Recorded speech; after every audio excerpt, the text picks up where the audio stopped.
All right, welcome in to a Friday edition of the Jordy Culotta Show, live here, back in studio. It's good to be back here in a soggy Baton Rouge. Ugh, Lightning storm this morning. that lightning's crazy. I woke up this was morning and I was nuts. like, is that rain? I didn't know what it was. I was like, oh, I should have to go to work. Because Yeah. usually when you wake up and it's raining, you're like, oh, They buddy. called off Shut it work. down. Yeah, shut her down today. No work can't, today. Yeah, I don't can't think work that out. usually is how it Can't go to the works. store. Oh, that's how my brain works. Once it rains, it's day over. it's Might as well cooked. call it quits. Yeah. Cooked. And then I was like, I gotta go. I feel the same way. Yeah. It was scary. It's got to be like a lightning. snow day in the Midwest. Right. You know what I mean? I would Yeah. never go to work on a snow day. And they expect you to go. I They're like, know. what are you talking? And when it Yeah. snows here, if it gets below 30, like, well, I mean, whoa, No way. what? Pump the Oh my brakes. God. You God might run forbid off a the little ice road. on the streets. Yeah. Can't send your kids to school. Exactly. It is good to be back here in Baton Rouge as we will talk to Brad Davis, offensive line coach. Looking forward to our conversation with the offensive line coach for LSU. Had to be a hell of a year for Coach Davis. Obviously, when he came in, the timing was not ideal. He came in the middle of the summer going into last season, which turned out to be Ed Orgeron's final season in Baton Rouge, leading LSU. He was one of the only ones who made the transition between Ed Orgeron and Brian Kelly, and we will ask him about that time. Also heard from Arkansas head coach Sam Pittman this week while up at Media Days. He had a lot of great stuff to say. Whoa. About Brad Davis. He recruited Brad Davis into Oklahoma out of Bel Air here in Baton Rouge. He served on his coaching staff a couple of times, so really looking forward to talking to Coach Davis about how he got back to Baton Rouge and now here at LSU, and then some of the guys on his offensive line, whether it's transfers like Miles Frazier or it's incoming freshmen like Emory Jones or Will Campbell. We'll talk to him about all of it coming up here at 8 o'clock this morning. Remember, daily, we're brought to you by Go Chevrolet online at GEAUXChevrolet.com. Go Chevrolet's got a couple of locations. If you're looking for a used car, they got a lot here in Baton Rouge on Florida Boulevard and Sherwood Forest, and they can help you out today. You can also shop all the inventory online at GEAUXChevrolet.com. Crew is here. Katie, the carpool queen, is here. We're all back together. Revived in her dead soxies, the Y'all, athletic socks. These socks. I'm not even kidding. Check out the new sock And drawer yes, here You can Yeah. see on our the new studio. sock drawer. We're going to give away. But, I mean, y'all got to go online. You can still use the code Jordy for 35% off of your order. These athletic socks are the most comfortable socks I've ever put on in my life. I'm obsessed. Remember, deadsoxy.com. Lloyd is here. Lloyd is Lizzie? here. I got to feel the socks myself. They are. They're very I cushion had on the to force bottom. you to. Yeah. Force you to touch Easy my over foot. there. I did it for the bunker. So be jealous. Stewie, what's up, buddy? And your old boss. Exactly. Stewie, new little decorations behind his head, looking good. I know. It looks good, Good to be Jordy. back. Good to Me be and all my back. friends. Jamil, Elite great show company. last night. Are we mic'd up over there? We're not mic'd up over there. Are we? Yeah. Okay. She's nice. over there. Rose show last night. Good show. All good. Make sure and follow and where my dog's at with Jamil and everybody in the crew over at with Rohan Davey over there. And as we said, we're brought to you by Go Chevrolet and daily brought to you by Metropolitan Health Group. Real doctors, real solutions over at Metropolitan Health Group. Check them out online. Charlie Harvey and Jason Ramazan. It's good to be back here in Baton Rouge. It was a hell of a week, man. Shout out to our partners over at WAFB for sending Jacques and I down for the week. Jacques actually traveling today back from Atlanta. He was there through the entirety of the event. I left yesterday around noon. Missed Texas A&M head coach Jimbo Fisher up on the podium, but got to hear a little bit from him kind of bouncing around a couple of rooms and radio interviews before I cut out of there. A lot of takeaways from SEC Media Day, and we'll talk about all of them coming up here before we get to Coach Davis at 8 a.m. this morning. You and Jock did an amazing job, by the way. I Facebook appreciate Live that. every evening. Like, I was so entertained by that because y'all could just be candid and crack each other up. It was great. Y'all did great the whole week. For somebody like Jacques, I think he, you forget that, I mean, they have to be so buttoned up. Yes. And they do all of this work. I'm telling you, man, TV is the grunt work Yeah. of media. Yeah. I mean, like, I'm good. because another thing yourself. another thing that Media Day allows you to do, like Jamil, Bree, y'all should definitely make a trip to Media Day as young students if you're still trying to figure out which part of media you want to go into. I know that y'all have all, or a couple of you, and you and Bree have worked at Tiger Television, but while at like a place like Media Day, you can see all sections of media. You can see print, you can see radio, you can see television, you can see digital, you can see social media. All of these sections of media are all kind of divided up within rooms and sections of Media Day. So for a young person getting into the business, it's a great opportunity to find out kind of where do I fit in? Like, what do I like to do? And if you are interested in television, this is a great place to go, find out really and truly if you are. Because when I'm telling you, like, Jacques started at 8 and didn't get done until 9 o'clock every night. And his day is, they have to, the content that you get, it's so bulky that you have to sit down and just like slave over this edit software. Is he the one doing that? Absolutely. Yes. Jeez. You gotta Absolutely. shoot it and cut it yourself. Yeah. And I'm talking like there's guys like Jacques. Jacques 20 years in the business. Yeah. There's guys that, 25, 30 years in the business. Jesus. And then there's also people that have been, this is their first Media Day. Yeah. But there's also people that have been there 5, 10 years and kind of seen the business change in front of their face. Like Josh Pate, like I didn't know this. Like Josh Pate and I spent, we did an interview on each other's platform, and then he and I kind of spent some time just talking business, just kind of talking about the way Pate's doing it right, man. What he's got going on at Go247 and CBS Sports. He just restructured his deal with CBS. A lot of it now advantaged Josh Pate. It should be because of the content that he's creating for that brand, and it's so recognizable to his face, right? Like if he left the brand, the content would travel. The brand of CBS needs Pate more than Pate needs CBS at this point because he's done such a tremendous job of building his brand into a absolute entity that people are coming after. And he and I spent an extended amount of time talking business and going to talk more of it. But Josh Pate, 5 years ago, was Jacques. He was a TV guy. Yeah, really? He was lugging his camera from a Georgia affiliate into SEC Media Day, and one day in the studio, he and his boss went on Facebook Live. And right there, he thought to himself, what the hell do I need to do all this his for? poor boss. That's Did it awesome. to himself. He's like, what do I need? What do I need all of this for? Like I could just go sit down in my room, go on Facebook Live, build my own audience, tell people. He's asked his boss, "You mind if I tell people that I'm going to be on Facebook Live outside of this guy?" I was like, "Hell no!" He had no idea. Next thing you know, this guy creates a monster. Yeah. 6 months later, he saves enough money where he's like, I'm gonna take this leap. For somebody like us, we were kicked out of the plane. You know what I mean? Like, people were like, man, ballsy move going out on your own. You're like, I didn't have a choice. I was comfortable. You know what I mean? Like a guy like Pate, he stepped away from it while he was thriving in the business. It was like, hey, you know what? I'm going to own my own content, or I'm going to start developing my own content, and I'm going to own it. Because TV people, bro, you spend all day shooting, all day chasing, and it is like it's like a herd. You know what I mean? It's like it just like they move in like these just numbers, bro. And then you have to go sit back down and just cut this stuff up. Got to put a coat and tie on for a 2-minute hit after you've worked all day, and it's just like The hits keep I was coming. like, Jacques, Yeah. this Stop. is what it's like, bro. Ew, He's yeah. so good at it, though. He's great. Well, I would He's imagine. great. I would he's imagine great. he's a wizard and on here's the deal. software. And here's the deal.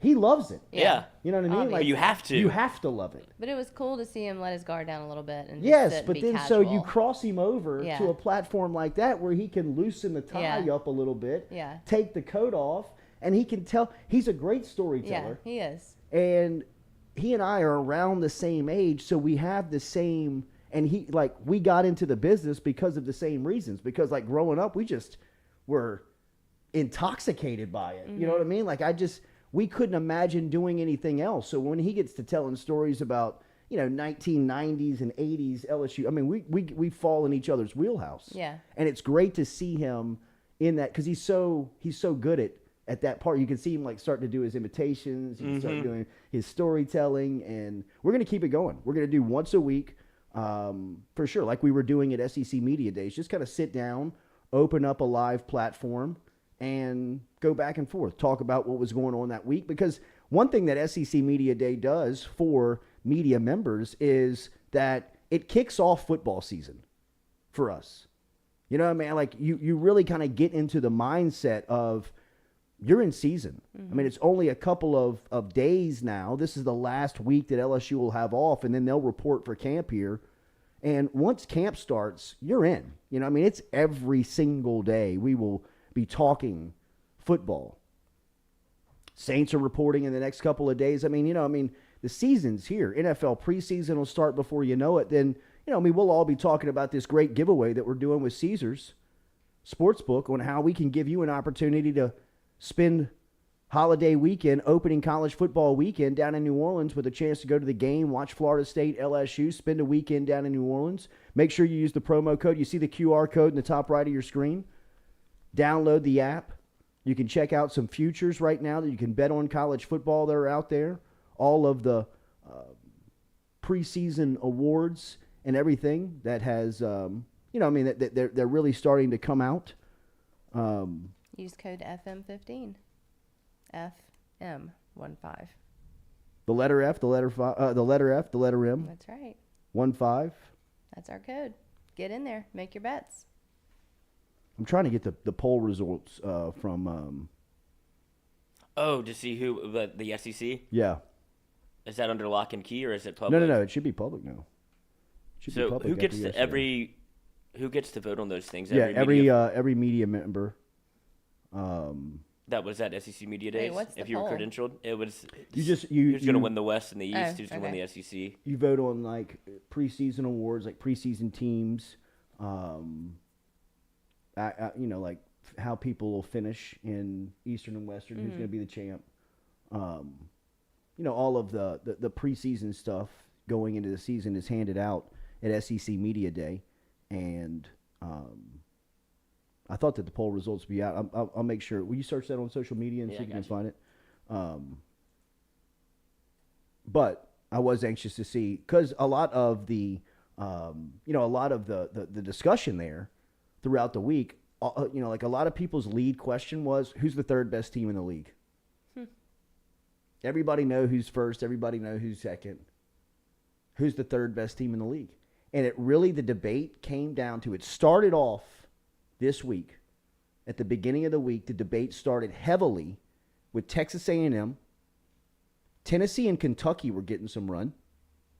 And then people were flirting with LSU. All for third? All for the third best team in the league.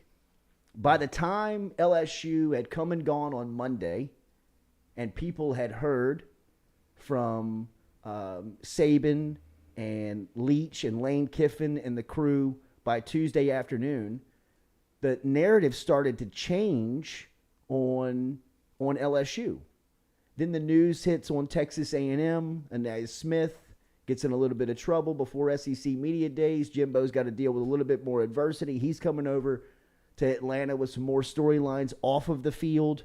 So people are starting to ask what this season's going to be like for Texas A&M. And by the time we leave yesterday, I'm telling you, it felt like people were secure in saying that LSU is going to be the third best team in the SEC going into the season, or at least that's the sentiment they got after hearing from Brian Kelly for an extended amount of time, listening to him talk, getting to know the players a little bit. But then you dive into the rosters. I think I said this earlier this week. One thing that SEC Media Day does is it allows you to really get to know a team.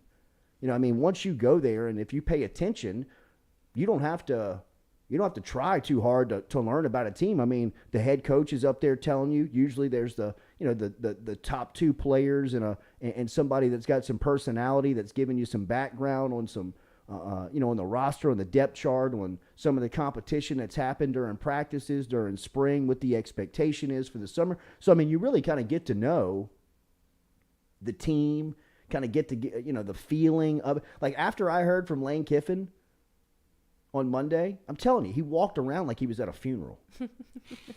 He really did. He was dragging his feet. His shoulders were slumped.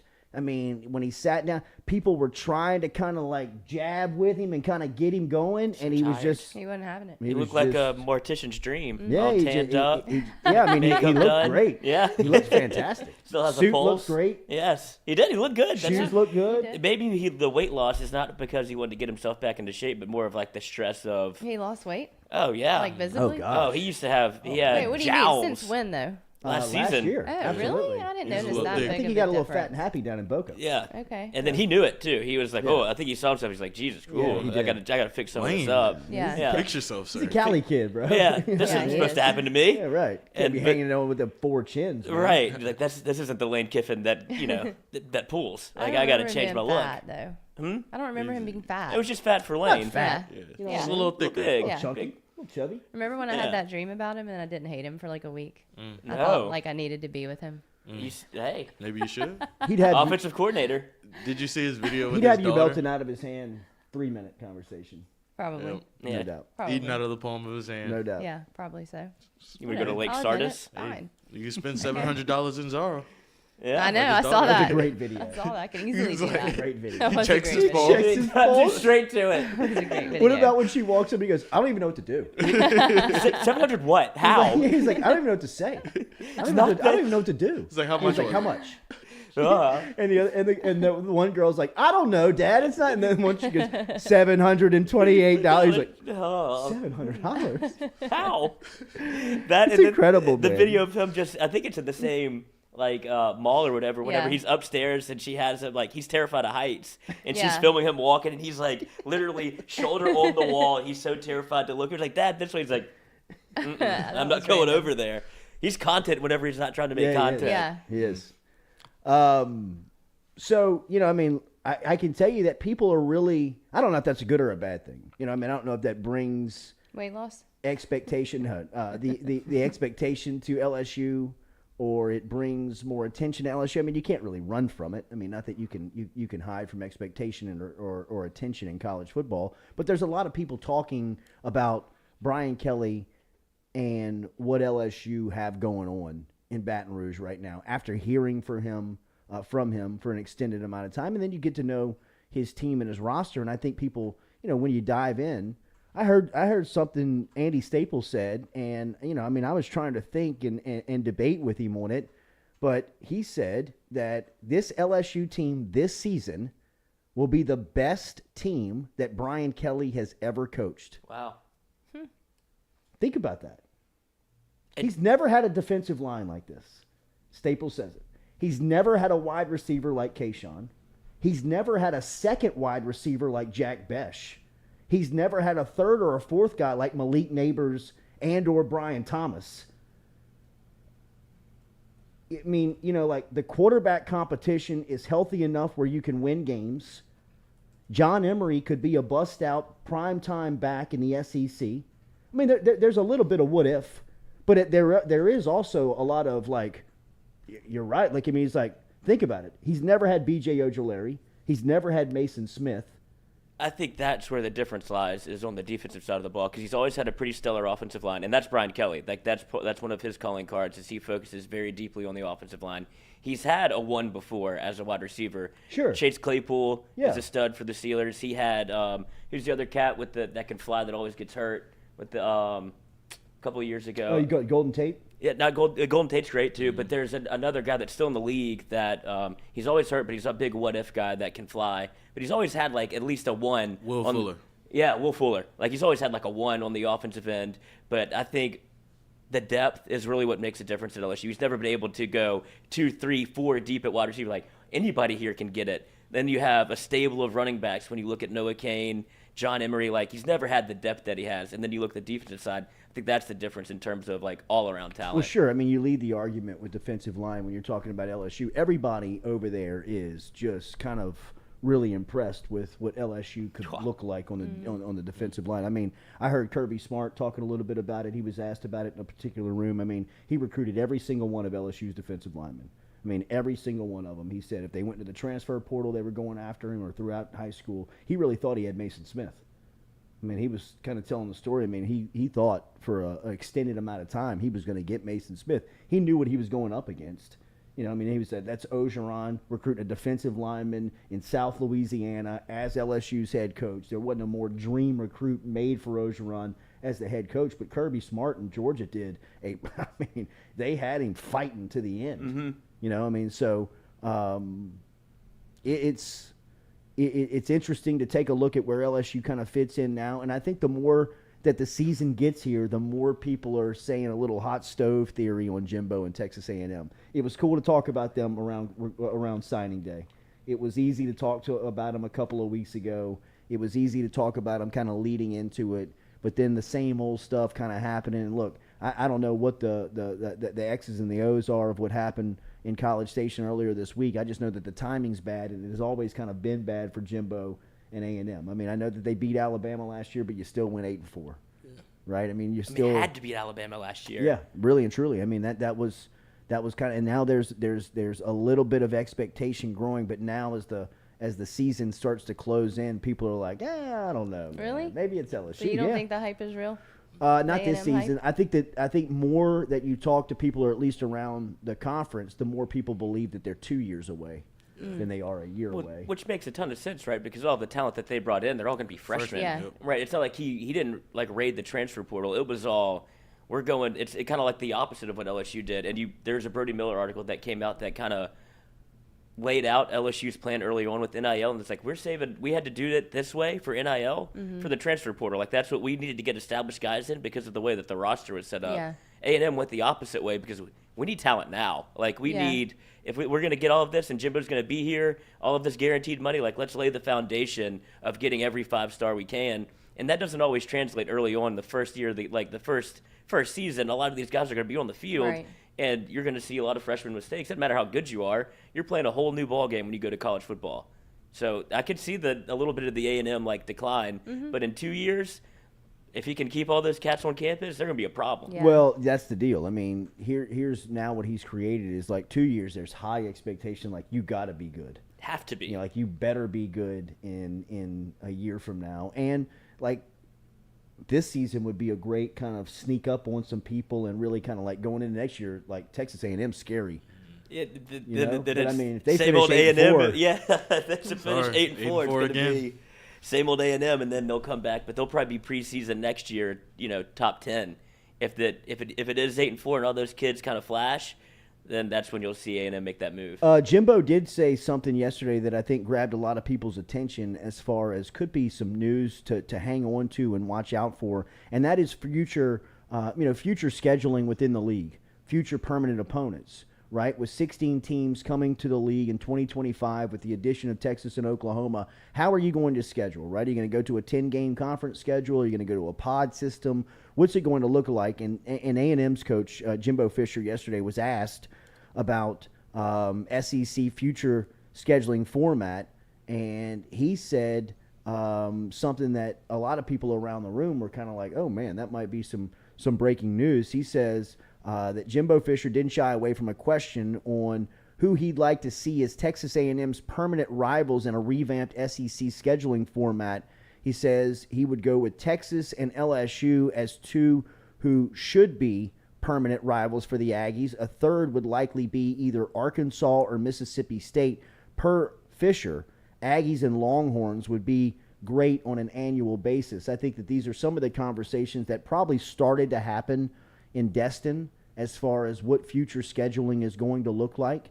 And it may be that you have 3 permanent opponents every single year in this new scheduling format with a rotating, I believe, 10-game schedule. SEC schedule is almost imminent now with the addition of Texas and Oklahoma, and just with the new television contracts. And as we said a couple of weeks ago, as conference expansion and conference realignment dominates college football, the one thing that is constant in all these conversations is the television contracts. And one thing that the TV contracts are going to demand is watchable football games. And one thing that, sometimes these Southern, ULM, Louisiana Tech, whatever school, I'm just using LSU as an example, but there's examples, laundry lists that are littered around college football of games that just they don't matter. You know what I mean? They don't matter. You just kind of do it to sell tickets and get to the next week. But now it's going to become a format where every weekend you're in a battle. It is the NFL minor league, and think about it. There's no off weekend in the NFL. Even when you play Jacksonville, you still gotta bring it, and nobody looks up on Sunday evening and is really shocked to see that Jacksonville beat New England. You know what I mean? Like, it could happen, right? Where you're not like, oh my God, how did this happen? Where, I mean, they're pros. That's just how it is. I mean, college football is going to be looked at like every single Saturday is going to be LSU Texas, LSU Georgia, LSU Bama, LSU Texas A&M, LSU Arkansas. God, that would be crazy. You want to play a non-conference opponent? LSU's going to open up with USC in Vegas in a couple of years. I mean, that's what it is. Yeah. You know, I mean, every single week That's awesome. is going to be NFL type comp, it would where be. there's never a letdown. You know, where a lot of season, you know, I mean, a lot of the scheduling now is play a big game, take an off week. Play a big game, take an off week. Play a big game, get a bye week. Got a big week, got a big game on the horizon, put a bye week in front of it. Like, nah, that's not going to fly anymore. Like, you might play Texas going into Bama. Oof. After Bama, you might play Texas A&M. I mean, right now, after you play Bama, you play Arkansas. I'm telling you, you can't overlook Arkansas anymore because of the way that Pittman's building his team. Roll with the punches. Yeah. Roll You know, with I the mean, punches. Pittman's that's going to be a fist fight every year that he's there because he's building it on the line of scrimmage where Arkansas's offensive line is going to be able to block LSU's defensive line. They may not be able to block them for 4 quarters, but LSU's defensive line, which is probably the best in the country or one of the best in the country, has got their hands full versus Arkansas because their offensive line is going to be coached up. They're going to be well schemed. They're going to be big, strong, and physical. And, you know, I mean, it's going to take Mason Smith, Jaquelin Roy, B.J. Ojolari, and those type of cats to create hell for an Arkansas line of scrimmage. So, Where I was mean, Sam before Arkansas? Georgia. Okay, that's right. Offensive line. He's That's why such a Cedric great Van guy. Pran's that's why I said Van Pran's at Georgia. He's a great guy, I think. Sam Pittman. He is a great guy. Do you Great think guy. that You should have saw when him and Ced Van Pran saw each other in the hall. Oh, really? It was Oh, all really? love. It was dad and son. Aw. That's Do sweet. you think that when the schedule changes to this kind of format where every game is a big game, that they maybe throw in an extra bye week just to kind of get bodies right, kids right? Just because it is, I would imagine that that's going to player health or whatever is going to come up at some point. Yeah, it has and if to. you're playing, because like you said, some of those games were de facto bye weeks when you're playing, you know, insert out of conference school, and it's like, all right, we can pull our guys in the second quarter, get them some rest, whatever. You'll probably see practice like schedules change, and then I would imagine that I don't know who's in charge of scheduling. I guess it's the SEC. Burge Osbury for Right. LSU. Well, no, but I'm saying like just in terms like in the national landscape, I would imagine that they're probably going to be talks of like adding a bye week or something, just so these kids we don't have one bye week. It's going to be more of the NFL model where they added a game and I think they added a bye week. So I think they could see something like that where it kind of extends out the college football season, which is great for television, and then you can kind of protect player health on the other end. RMB Builders, remember rmb-builders.com. Get in touch with our friend Rhett Bourgeois today if you have any project around the house, if you need some residential work, if you're a commercial and you need some work done around the office, if you're in a commercial building and need some work done around the office. Rhett and his crew are commercially licensed, so they can help you out on that side as well. rmb-builders.com, rmb-builders.com is where you can find them online. Check out they got great testimonials over there. You can check out the gallery of work and let them help you today. rmb-builders.com, rmb-builders.com is where you can find them online. Tell them you heard it here on the Jordy Culotta Show. Looking forward to our conversation with Brad Davis coming up here at 8 o'clock this morning as Coach Davis will talk about Sam Pittman and about what Coach Pittman has meant to him in his career, because it was great to hear what Coach Pittman had to say about Brad Davis. He also had some glowing things to say about Greg Brooks and Joe Fouché, who have transferred in to LSU from the Arkansas program, and had some good stuff to say about both those guys here here now that they're back home in Louisiana at LSU. Also got an update on Dwight McLaughlin. It seems like Dwight's doing pretty good up there and is going to fit in and play a ton of football for the Hogs coming up here in his transfer season. So we'll talk to Brad Davis coming up here in a couple of minutes, or at 8 o'clock this morning. Kirby Smart got a 10-year extension. You could feel that from old Curb as he was walking around Yeah, you could. in Atlanta a couple of days ago. My man was he was riding high, man. He is he's feeling it right now. I'd say that Kirby Smart right now is a top 3 college football coach in the country for obviously what he has accomplished in the latest over at Georgia, bringing them a national championship for the first time since 1980 and continuing to just really dominate in recruiting. I mean, he talked about it, and I kind of followed him around a little bit the other day and kind of saw him go into a couple of interviews. I think I took a picture of him when he was sitting down with Marty and McGee, when he was sitting down with those guys from the SEC Network, and they were talking to him a little bit about he had made news earlier in the week. It's been a hell of a week for Kirby. Earlier this week, he said that he contemplated walking away from it last summer.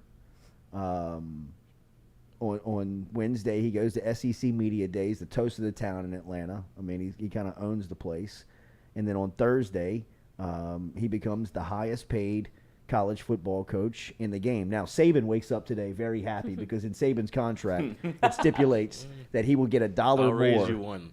than any of the college coaches that are highest paid in the game. So I believe Jimmy Sexton is Kirby Smart's agent, so he wins Twice. the entire bidding war. He gets the whole pot. He gets absolutely. All the chips, yep, go all back to me. Memphis.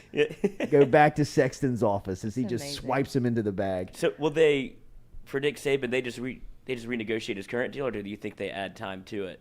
Oh, I think that Sexton's probably just let Byrne know that, hey, look, we're in negotiation with Smart, and I'm going to make him the highest paid college football coach for a day. Right? And And on here's your the end- contract that Saban's going to sign on Friday morning. Kirby's going to sign his on Thursday. What's today? July 21st. And here's what Saban's going to sign on Friday, July 22nd.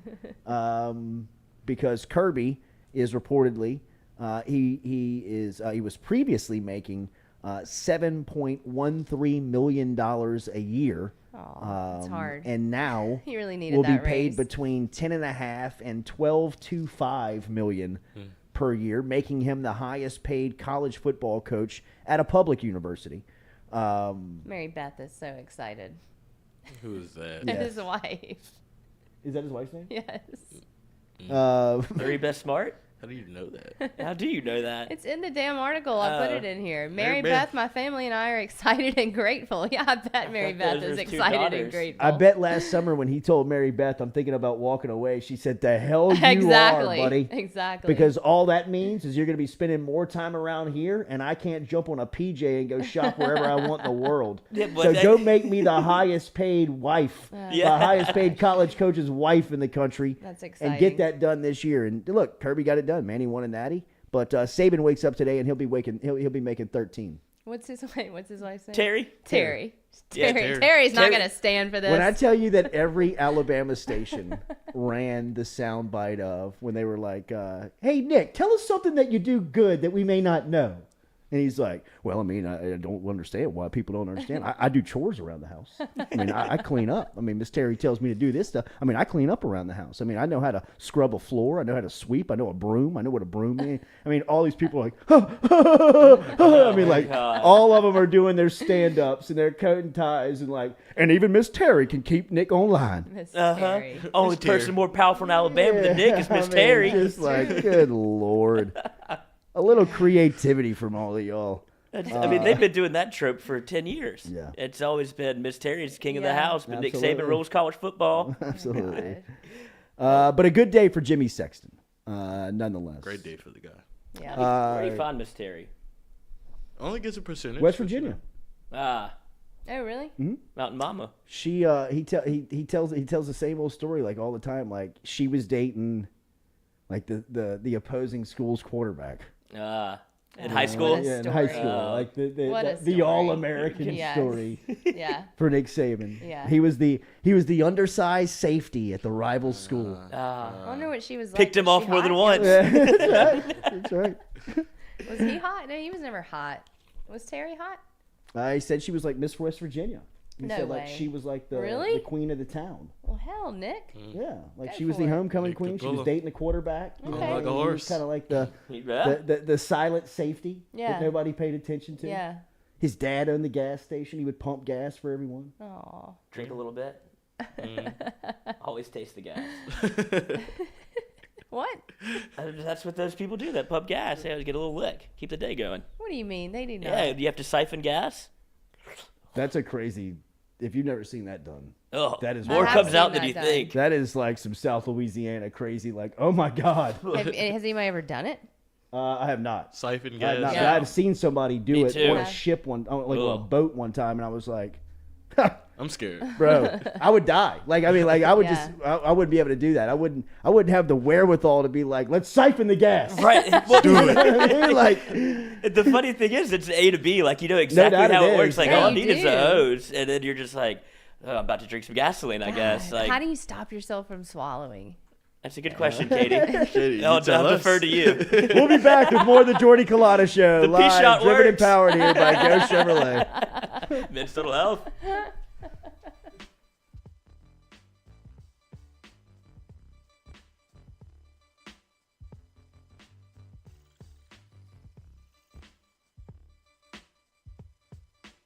We're all from different places and backgrounds. We've each experienced our own versions of life, but in the end, we're all on the same team. I'm part of that team, along with these players in purple and gold. Kayshawn Buddha, Malik Neighbors, Miles Frazier, Kyron Lacy, Greg Brooks. whether on the field or in the courtroom, your team matters. So join our team. Make a difference. Bet. Let's get it done. Man, so kind of when I entered the transfer portal, I knew, what type of facility, what type of, program I wanted to go to. Being that before I committed to Ohio State, my first unofficial was to LSU. Oh wow. And but that was when Coach O and Court Raymond was here or whatever. But definitely the coaches, the scheme Kelly, trying to bring in, trying to implement, his way of going, like detailed person. That's where I wanted to be. I know I want to be. Did you have any experience with Coach Kelly? No, I have no experience now. Really? Who was your main recruiter from LSU? Sherman Wilson. Mm. Yeah, he was, stay consistent, honest, just, gave it to me straight, Yeah. and this is where I wanted to be. How do you feel about that number at this university playing that position? Yeah, man, I definitely want it. I definitely want to come in and prove, to my teammates, not just the coaches, but to my teammates that I got to go play with, that, I deserve it. And once I do that, then, everything is, up from there. We're all from different places and backgrounds. We've each experienced our own versions of life, but in the end, Hey Baton Rouge, when traveling through Natchez, Mississippi, whether you need to fill up your vehicle or your belly, stop by Go-Mart and On The Go Deli. Go-Mart has clean restrooms, community coffee, an awesome beer cave, and a great selection of anything you might need on your trip. So stop by Go-Mart at 4 Sergeant Prentice Drive as you're entering Natchez on the left, and visit Tom and Wright Granning and their awesome team at Go-Mart. We've seen the BK takeover stuff from LSU and social media, and really in his short time in Baton Rouge, there's been a lot of people embracing his approach to building this roster. What's it like to recruit alongside him? Oh, it's been great. Coach has been awesome to me because he lets me be myself when it comes to recruiting, when it comes to coaching. He lets his coaches coach, lets his coaches recruit. So I have no complaints on that end. And when I need him to get in touch with a kid, he's there for me. The communication line has been great. He's just been nothing but supportive.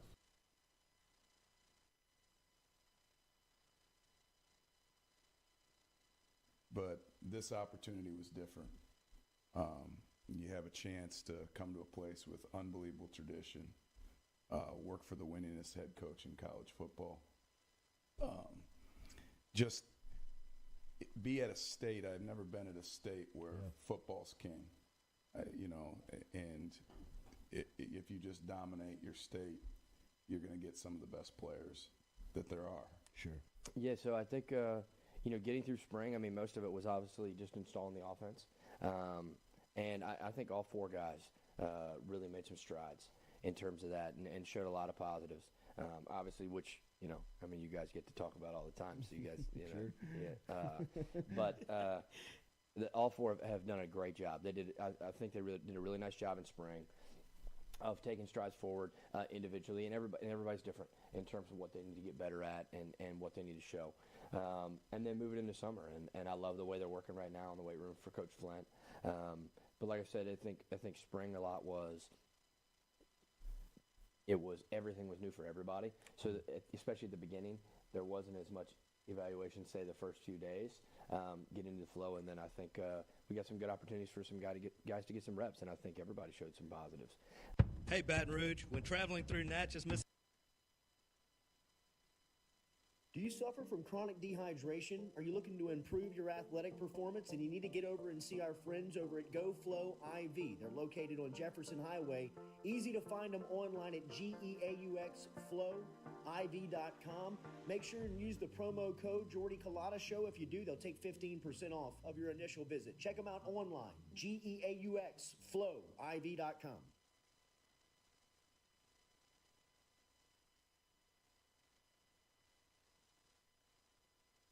I was excited to come to a top level program. I've been at a lot of great places, been very fortunate in my career, but to really say that you have an opportunity every year, once we get it rolling, to win a national championship, there's not very many places that you can say that. So for him to offer me the opportunity to come with him to LSU was nothing but humility and gratitude.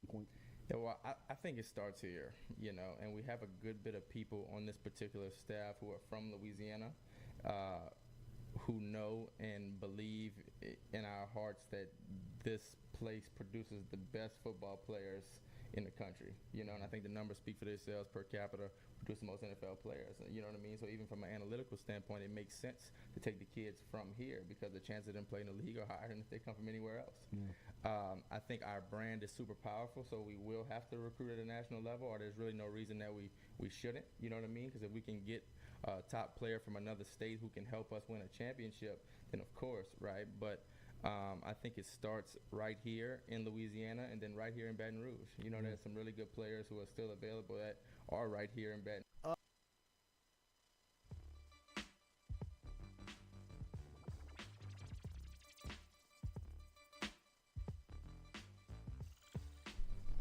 Welcome back here to the Jordy Culotta Show, driven and powered by Ghost Chevrolet. We'll talk to Brad Davis, LSU offensive line coach, coming up here in the next 15 minutes. Looking forward to that conversation. We'll talk to him about this year's offensive line, the reconstruction, the recruiting, as we were talking to a group over in Atlanta. They were talking about Paul Mubanga, the latest offensive lineman, one of the latest commitments to LSU. A lot of the Georgia people who I was talking to cover recruiting say that LSU got a steal.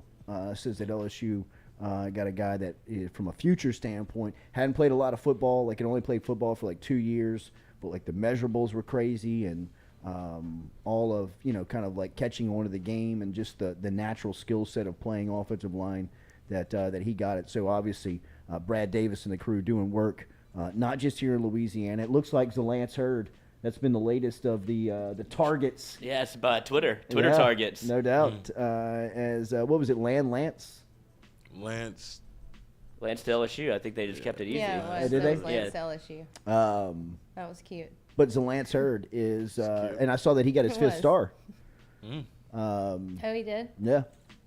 He's what about Neville, bro?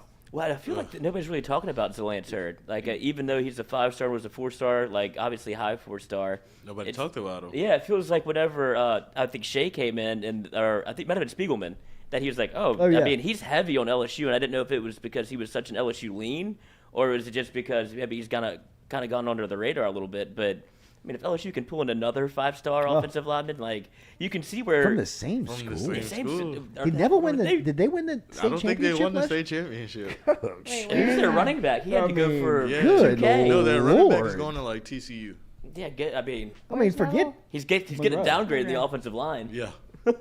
Will Campbell and Zalance Hurd up front. Jesus, I I mean, get in touch for 5 yards. Who's the quarterback? That's what I'm saying. I mean, Just get it handed off every hot play. seat? dude, Another I'll wear quarterback. my uniform home. I don't have to wash it ever.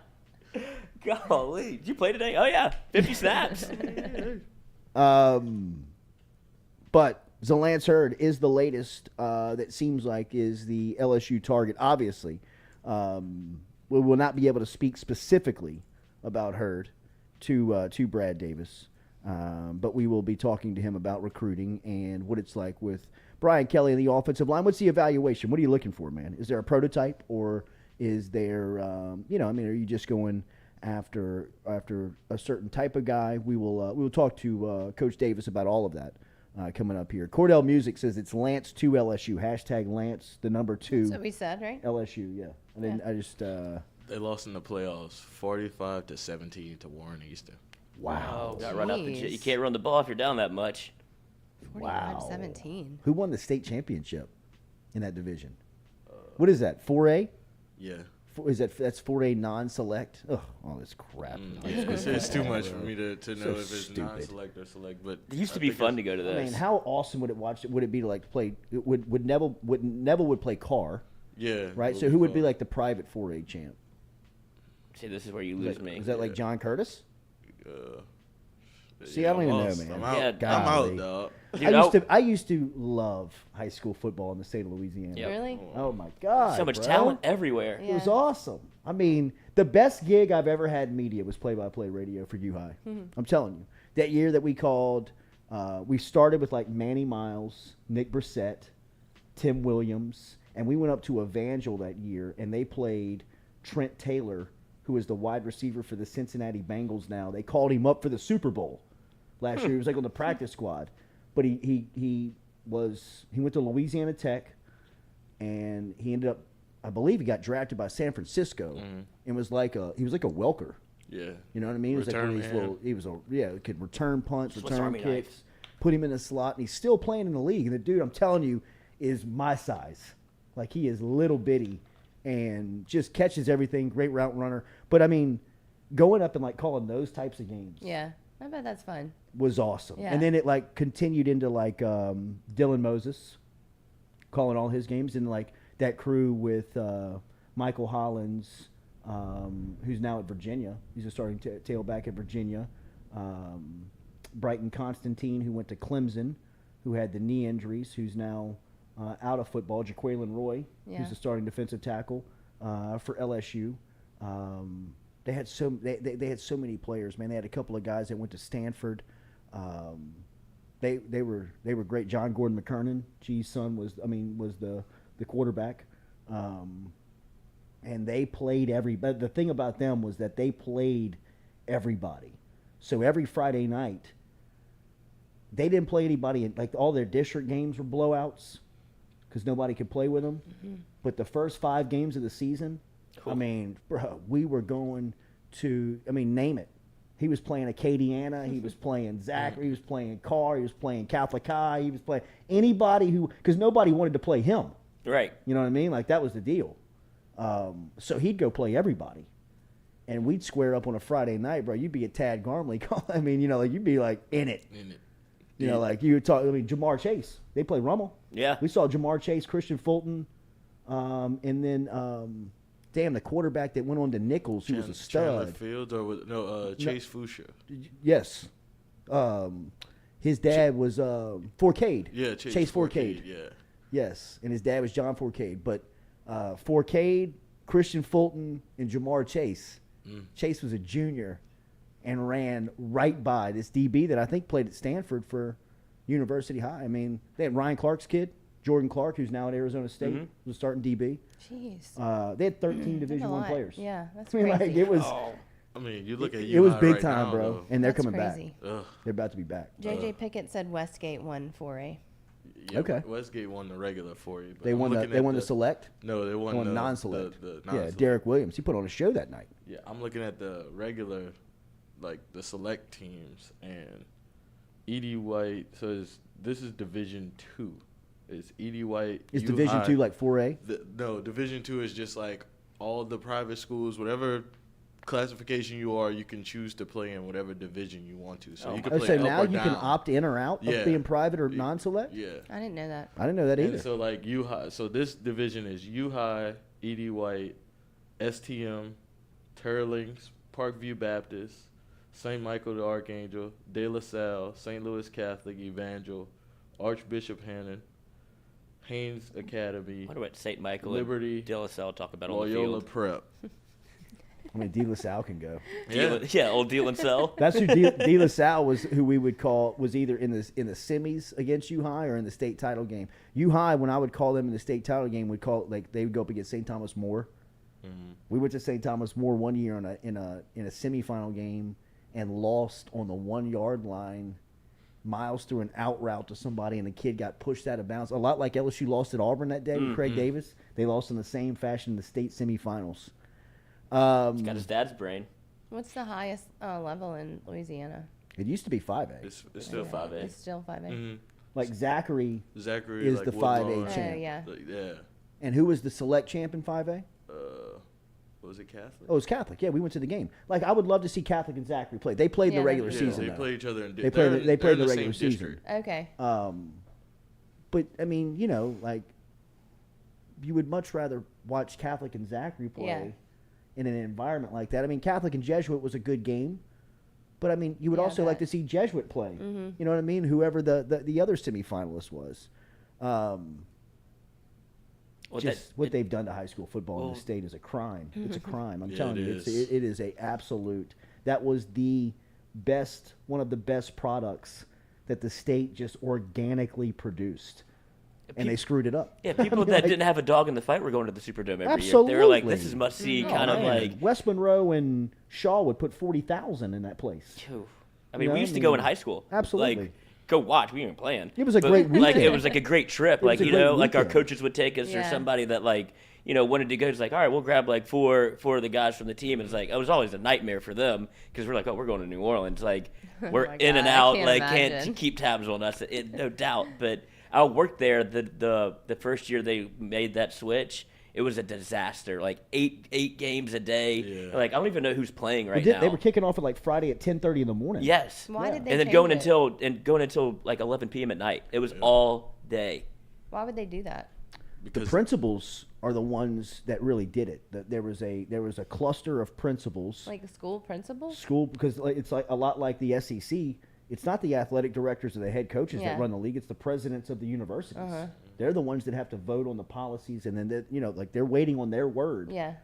I mean, and in high school athletics, it's not the AD, it's not the head coach, it's the principal who has to agree to terms. And there was a cluster of principals that were at schools that never competed, were always knocked out. Yeah. Were really kind of like 0-10 type teams at the bottom of the pack that got enough people together collectively because it was done on an annual vote on how they were doing the high school football, and they were tired of the usual suspects being at the top of the mountain, so they voted and split things up into a private versus public school debate that totally just blew up the model of high school football in the state. Now, coaches, ADs revolted, and they have, I think found, and I don't know this, Brittany Dunn is inside of the chat and looks like she's got a pretty good understanding on how high school athletic works these days. And, I would defer to someone that has more knowledge and understanding of it than I do, because it's been a minute since I've been in it, but I did realize when I was in it, it was screwed up. It didn't feel right. It didn't feel like the best interest of the kids were being served. It didn't feel like there were really many life lessons that you could take away, which to me, I think overall, that's why I love sports now, especially like kind of like post playing, the reason why I got into coaching sports is because there's so much that you can teach through it. There's so much that brings people together over it. And I mean, the locker room is a great place. The huddle on a football field is a great place, right? I mean, the bench on a basketball floor is a great place because it's a collection of different backgrounds, different races, different socioeconomic backgrounds, different social status backgrounds, but it's all together kind of doing one deal. And you can kind of teach to that. Jay, I think Coach Davis is here. Will you go grab him? 1 second. 1 second, real quick. Stewie, turn this down real quick. My bad. Sorry. Coach?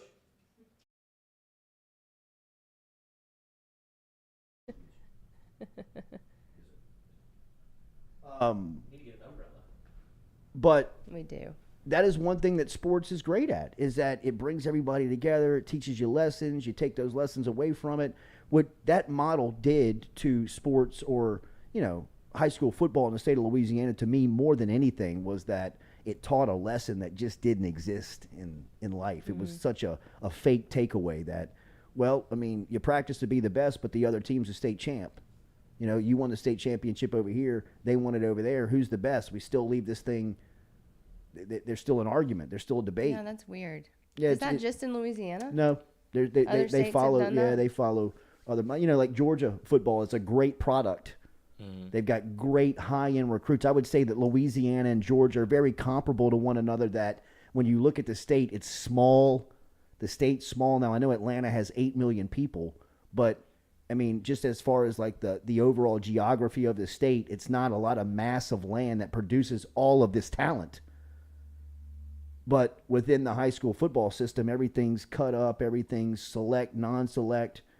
I was reading in the media over in the Atlanta Journal-Constitution where like Buckhead is trying to do what St. George is doing to Atlanta, to Baton Rouge. Like they're trying to separate themselves. They've got all types of, the same type of stuff that's plaguing our communities and our city and our state. Seems like a lot of the people in the South are dealing with as well. So Brad Davis is here, LSU offensive line coach, Baton Rouge native, Bel Air graduate, 1999. A lot to talk about with Coach Davis being back home, representing LSU. Got to be cool for the South Louisiana native to be here back at LSU. Remember, Daily, we were brought to you by our friends over at Edward Jones. Daniel Newman, Daniel.Newman at Edward Jones can help you out today with your finances. If you have any questions about investments, if you have any questions about how you can save money going into the future, how you can save some of your paycheck, what's going on with your 401k, how you can get set up with Social Security, anything about your finances, any questions that you may have, get in touch with Daniel. Daniel Newman. Newman. Daniel.Newman at EdwardJones.com. Daniel.Newman at EdwardJones.com. We'll be right back with more of the Jordy Culotta Show, driven and powered here by Go Chevrolet.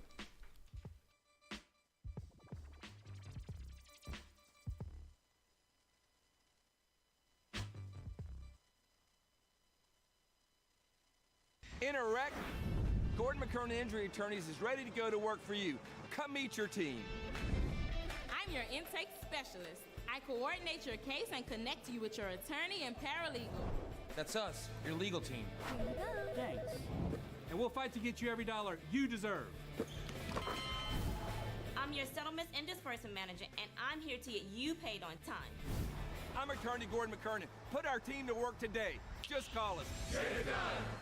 Yeah, it's kind of weird in a perverse way, Jordy. You know me well, is that I kind of relish in change, and I do like it. I'm one of the few people that embraces it, and we're very lucky at LSU to have it, to be where we are and to be able to do that. I mean, I can't say that for everyone in the business because it is unsettling in a lot of ways. But for us, change is a good thing, and I think we're going to be the beneficiary of it. And it's not gonna stop. It's just gonna keep on going. Yeah. And I'd be lying to you if I told you I had a crystal ball and can tell you what was going on and what's gonna happen. But we're gonna be here and we're gonna embrace it and we're gonna take advantage of it the best we can. Sports with it. It's just like anything else. I mean, I don't want to get into hyperbole, but it's everything is. I mean, frankly, I'm still worried more about concussions. You know, we don't talk about it much anymore, but you know, we've kind of helped solve it in a lot of ways and make the game a lot safer. So anytime we have existential threats, which this one could or could not be, we just deal with it, and we will deal with it. You know, it's just part of the game. And, you know, I don't mind a lot of what's come out of this movement of doing more for the student athletes, but like anything else, it boomerangs a little too far, and you got to swing it back into, hey, what we do for the student athletes, and it's a hell of a lot, and I'm proud of that fact that we are leaders in doing that, but we're going to do it right. You know, the Tiger Athletic Foundation and in partnership, obviously, hand in hand with what we do, funded a master plan study because I wanted to see, hey, what we needed, and I just didn't want my opinion. I've been a few places, and I have a good one, I think, but you just want to see how and what our needs are, and so we're in that process of looking at it, and obviously the PMAC is 50 years old this year, and probably needs some updating. It's got good bones, and maybe we can see what we can do with that. Same thing with all that you know, property that we have both down Nicholson and where we are currently on Nicholson and North Stadium. Is that, hey, is this the proper use and best use for that? And hand in hand with the university and what we do with TAF, we'll make those decisions, and we'll be prudent and thinking about what and how we do. Looking to book a dumpster but no idea how? We've made it quick and easy for you. Check out our website at moralesrolloffs.com. Let Morales Rolloffs know your desired delivery date, and finally, provide your contact details. To make payment, look out for an email invoice with all your booking details. On delivery day, our driver will notify you through text and email that your dumpster is ready and on the way. Now you know how easy and convenient it is. Call Morales Rolloffs at 225-427-0000 for your dumpster. Hey, Baton Rouge. Best athlete to come out of New Iberia, Mark Roman? Kayshawn Booty. Kayshawn? Wow. Right now, Kayshawn, you know, and Mark was a little bit before me. I was a ball boy. When Mark was playing at New Iberia Senior High School, I played like right after Mark. But Kayshawn just has done some things, and, you know, just the things that you guys are seeing Kayshawn do, that he's not even scratching the surface of what we saw on a day-to-day basis at practice. You know, and he's unreal. He's unreal. He's so natural. It's so so easy. It looks so easy to him. Yes, it's so easy, and there's never been another a competitor I've ever seen like Kayshawn. Kayshawn would not lose going to eat pregame meal. You know, he has to be the first. He is the ultimate competitor. You know, he would not lose. So trust me, he will be ready. But I ended up at a lunch yesterday with 3 suits from WAFB. In the J's? In the J's, in the hat, in the T-shirt. I thought I was going to meet one suit, and we actually showed up to the same restaurant that 2 other suits were eating at. We all conjoined table and had an executive lunch with everybody from WAFB. A lot of good return on the show early on. A lot of good feedback. They think we ought to start fining for cursing in the first hour. Fining who? Fining for whoever does it. Like fining each other? Yeah. We're going to have a swear jar? A swear jar. Okay. Tough. 7 a.m. between the 7 and 8 a.m. hour. It's Lloyd that would That's have exactly the what they problem. said. So.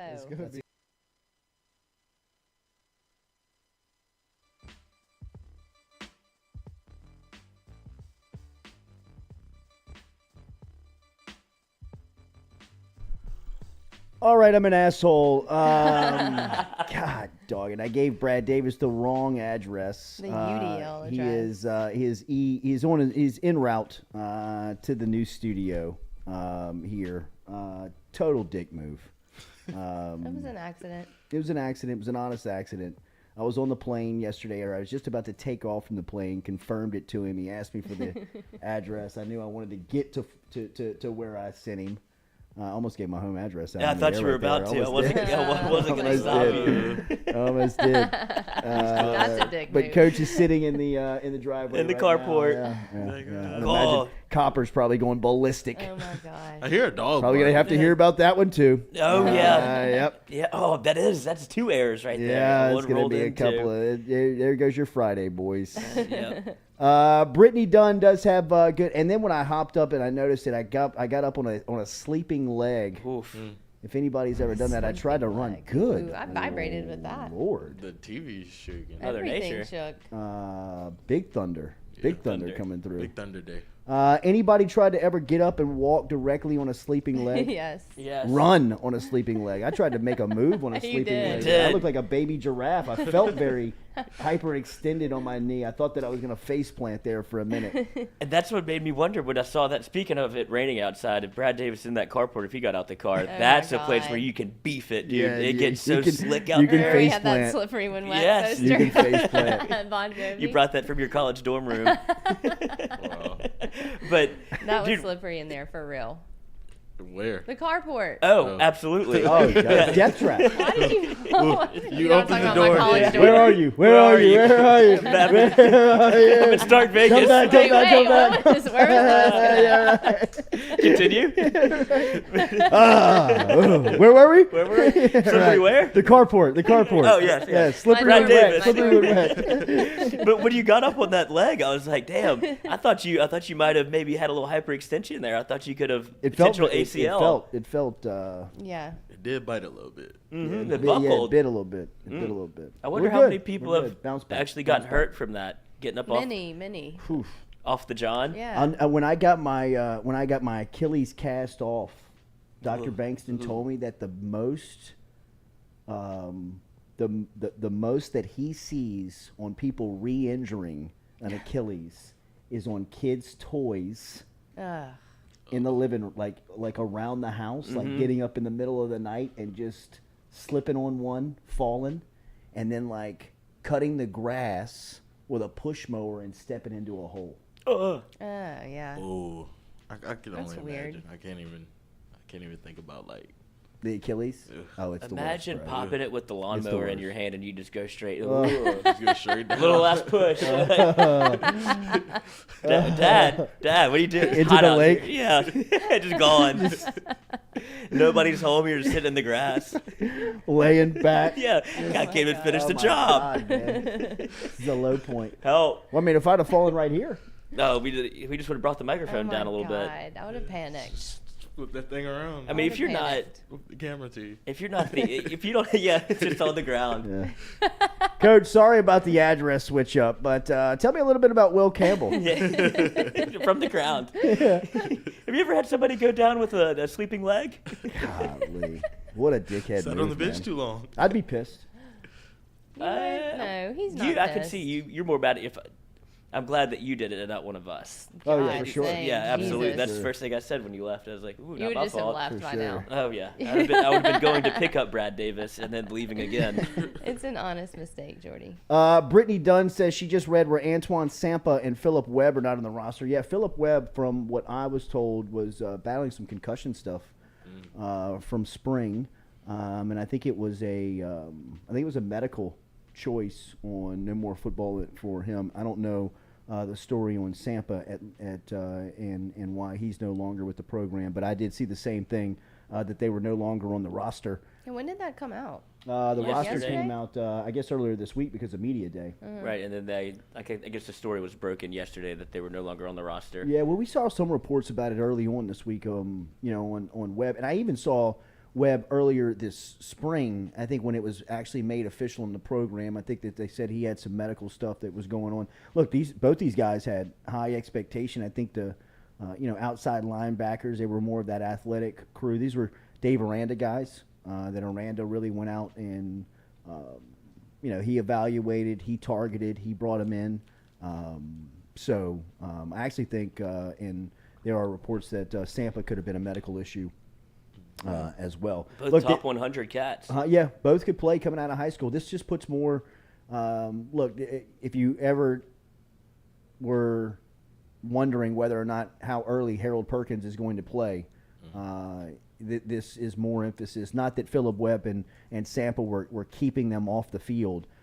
It's just the limited numbers that they have, and the guys that they do have availability to get onto the field are going to be playing very early, very often. Now, obviously, Harold Perkins and his ability is big time, and that'll get him on the field fast. But yeah, their numbers are thin at linebacker. You know, I mean, they've got a lot of high end players at linebacker. You know, we talked to Mike Jones Jr. Earlier this week. You know, and he was even talking about guys like Micah Baskerville that we don't regularly talk about. But you know, Josh White is now at Baylor. He transferred out. Sampa's no longer there. Phillip Webb is no longer there. But you still have Wes Weeks, dude. Yeah, Weeks is there. And they had a transfer in from South Carolina. Colby Fields. Yeah, Colby Fields. He was on Romo's teams, too. Yeah. Huh? He was on those Romo teams, He was too. an early get. That was like at the beginning of the year. It felt Right. like whenever Kobe Fields came in. Louisiana kid, you know, that we kind of lost. I think because of how early he jumped in to the boat. You know, we didn't talk about him a lot, but they've got some players there. But yes, they can't afford any injury. They can't afford a lot of injury at that spot. So as it stands, it looks like Mike Jones Jr., Wes Weeks, Greg Penn III, Jared Small, Micah Baskerville, Harold Perkins, DeMario Tolan, Colby Fields. And Jared Small, I've heard great things about him coming back off of An the ACL. knee injury last year. Sleeping He should leg. be ready to go. Sleeping leg for sure. Running on a sleeping leg. Yeah, that'll get you. Do they have any roster spots left, LSU? I don't know if those two opened up any because they were close to 85. Right. I don't know if you go take a look in the portal just to build some depth at linebacker because DeMario Tolan and Harold Perkins both freshmen, I believe. Then you have obviously the transfers, but it seems like if there was one that you could pluck, maybe you go back in the portal and try to find some just for depth reasons. Yeah. No, and look, they're steadily looking. Oh yeah. I think they're always shopping. You know what I mean? They're always looking. And when does the transfer portal rule come into effect? I don't know. We hadn't even talked about that. Perk 10. He's Perk 10, not Perk 40. Oh, he's taking the baby ones. Yeah, thought he was going to be Perk 40. Would he change his number? Well, he was listed as number 40 on the roster. I saw that. But then pictures came out. He's wearing number 10.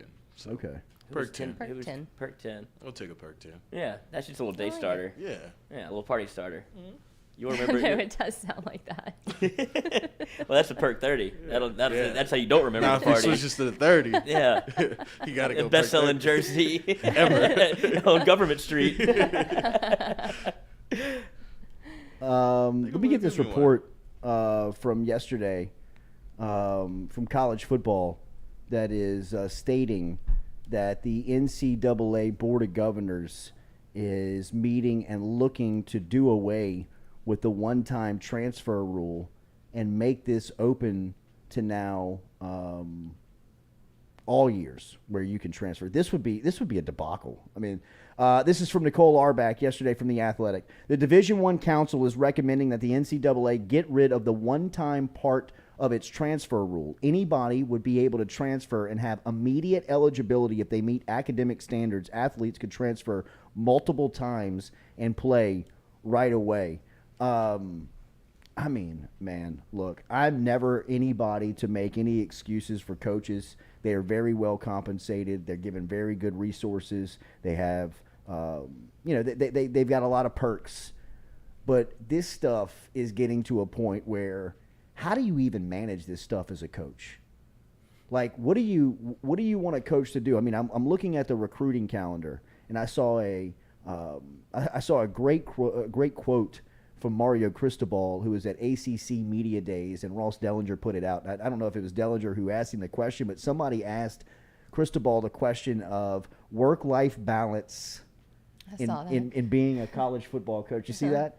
And he said, 95% of the time I work, 5% of the other time I live my life. It's a great balance for me. You know, he said, but what he did say was, if you take a day off in college football now, anytime somebody's out working you. And these guys that are driven and motivated, like I don't think Brian Kelly, Nick Saban, Jimbo Fisher, even Kirby Smart to a degree with listening to some of the things that he said this week, but Kirby was one of them just a couple of years back that would grind the grind like just all out. Ogeron. I mean, like the think about the debate on Ogeron. I mean, he would work his players into He would work his players into sawdust. Where at the end of the day, I mean, they were like, it's time to go out on the field and coach, but I got no energy. I was here until 11 o'clock last night. I woke up at 4 o'clock. I've been recruiting for the last 2 hours, talking and sending DMs. I now got to get my guys ready and get on the field, and I got to have energy. Sending DMs. You know, I mean, like, it's like, damn, man. I mean,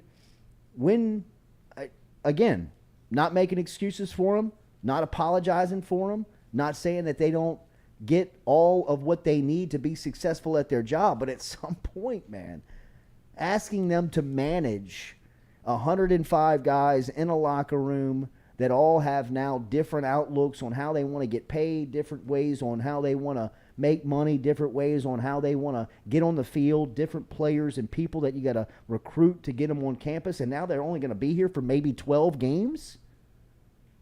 And at the end of the season, I got to restart that process and also bring 25 more in that I got to go play that game with too? I mean, just how do you do it?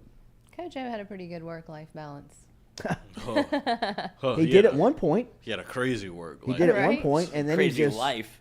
totally it fell off the rails. Mm-hmm. Undefeated. Undefeated, never lost. Never lost. And then he went on a bender. He's still bending. Yeah, he's still bending. I guess But- you don't get tired of it. He's technically he's recruiting. Yeah. Mm-hmm. I mean, just a different type of recruit. Jeez. Yeah. Yeah, he's always working. Always. He is. But don't you? Man, Do you man's think? always working the portal. Yeah, that's right. Swipe right. Yeah. Swipe right. It's way Swipe easier. right. Yeah, right. It's a great milk pool. I mean, Got a couple of 3 stars, Derek. You put them together, got a first round pick. First round pick. 2 3 stars is a 6 star. Hey, Coach, we got an official in-home visit lined up for 9 o'clock this morning. Bring her in, Derek. Come on, come on. Yeah, right. Lock the door behind you, boy. But do you think that they add more people to? Like, do you think you see an I would think so. expansive college? I mean, that's one football thing staff? that's one thing that Napier has done. Napier has hired an army. Right. One thing that Florida has given Napier the resources to do is, hey, look, I mean, Napier went in there with an infrastructure plan. He went there with a recruiting plan. He went in there with a personnel plan. He went in there with a staff plan, unrolled it to everybody over there, and everybody's signing off on it. Try to get I mean, you. I saw his first, I mean, his first training camp is going to be held in the new facility at Florida, which, I mean, Florida facilities, just incredible how they have recruited the way that they have with, Dog. in comparison sake, high school facilities. I mean, when you look at Florida's facilities compared to LSU, Georgia, Alabama, Arkansas, all the big dogs, Can't it's even just match it. it's not even. It's high school football versus the NFL. I mean, it's not even close. Have they started expanding that? Like, Oh yeah, have they they will crack. Like Billy Napier will open up his training. Like I think they did it under Dan Mullen. I think Dan Mullen was like, "This ain't gonna fly." We can't even. I mean, like, what do you want me to do? This is worse than Mississippi State. I was about to say Mississippi State might hold the cake for that. I mean, but in the bottom third of the league of facilities. Katie, y'all football team shares an indoor with the baseball team. Well, because that's what they have put their Not resources anymore. towards. They put their You need what? resources towards baseball. anymore. You need more what? No, she Not said anymore. not anymore. I said not anymore. Oh, so they have Sorry. a new facility. Yeah. Football got Sorry. one. Did you send the right ad? Yeah. I hate to have to ask. Yeah. Send the same Don't one ask. over again. Maybe he went to the front door. No, Jamil went out there to grab him. He's here, right? Maybe you can't find parking. Oh, we gotta get that figured out. Because Yeah. we got the. All right, we'll be right back with the Jordy Culotta The Show. next, Driven and powered by dude, the Go next Chevrolet. door neighbor really gave us the shaft. Jesus, they pay.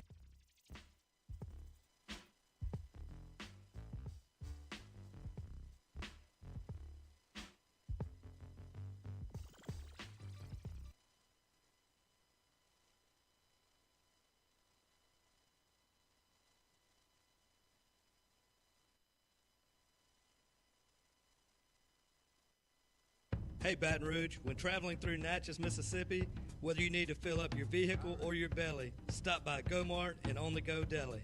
GoMart has clean restrooms, community coffee, an awesome beer cave, and a great selection of anything you might need on your trip.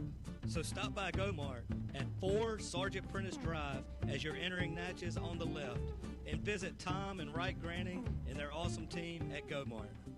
We've seen the BK takeover stuff from LSU and social media, and really in his short time in Baton Rouge, there's been a lot of people embracing his approach to building this roster. What's it like to recruit alongside him? Oh, it's been great. Coach has been awesome to me because he lets me be myself when it comes to recruiting, when it comes to coaching.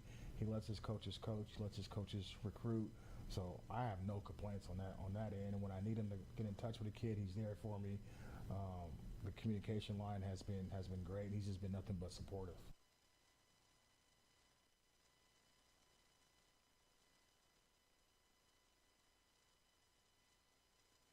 But this opportunity was different. You have a chance to come to a place with unbelievable tradition, work for the winningest head coach in college football. Just be at a state. I've never been at a state where football's king, and if you just dominate your state, you're going to get some of the best players that there are. Sure. Yeah, so I think, getting through spring, I mean, most of it was obviously just installing the offense. And I think all 4 guys really made some strides in terms of that and showed a lot of positives. Obviously, which, you guys get to talk about all the time, so you guys, all 4 have done a great job. They did. I think they did a really nice job in spring of taking strides forward individually, and everybody's different in terms of what they need to get better at and what they need to show. And then move it into summer, and I love the way they're working right now in the weight room for Coach Flint. But like I said, I think spring a lot was everything was new for everybody. So especially at the beginning, there wasn't as much evaluation, say the first few days, get into the flow, and then I think we got some good opportunities for some guys to get some reps, and I think everybody showed some positives. Hey, Baton Rouge, when traveling through Natchez, Mississippi. We're all from different places and backgrounds. We've each experienced our own versions of life, but in the end, we're all on the same team. I'm part of that team, along with these players in purple and gold. Kayshawn Buddha, Malik Neighbors, Miles Frazier, Kyron Lacey, Greg Brooks. Whether on the field or in the courtroom, your team matters. So join our team. Make a difference. Bet. Let's get it done. Man, so kind of when I entered the transfer portal, I knew, what type of facility, what type of, program I wanted to go to. Being that before I committed to Ohio State, my first unofficial was to LSU. Oh, wow. And but that was when Coach O and Court Raymond was here or whatever. But definitely the coaches, the scheme Kelly, trying to bring in, trying to implement, his way of going, like detailed person. That's where I wanted to be. I know I want to be. Did you have any experience with Coach Kelly? No, I have no experience now. Really? Who was your main recruiter from LSU? Sherman Wilson. Yeah, he was, stay consistent, honest, just, gave it to me straight. Yeah. And this is where I wanted to be. How do you feel about that number at this university playing that position? Yeah, man, I definitely want it. I definitely want to come in and prove, to my teammates, not just the coaches, but to my teammates that I got to go play with, that, I deserve it. And once I do that, then, everything is, up from there. Yeah.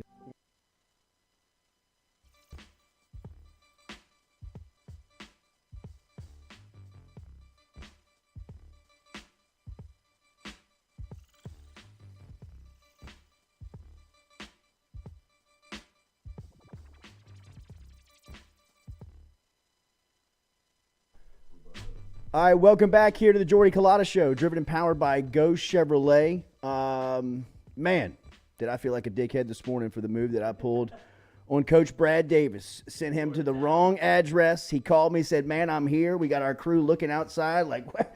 In the rain. We must can't see him. I looked down at the address that I texted him yesterday. I sent him to my house, and now he was kind enough to come across town and join us in the studio. My fault, Coach. Good morning. It's great to see you, all love, man. I'm glad to be here. Thanks for inviting me, man. It's good to have you here, man. And I've been looking forward to talking to you since you landed in Baton Rouge. We're the same age. We both graduated in 1999. You graduated from Bel Air. I graduated from over at Parkview.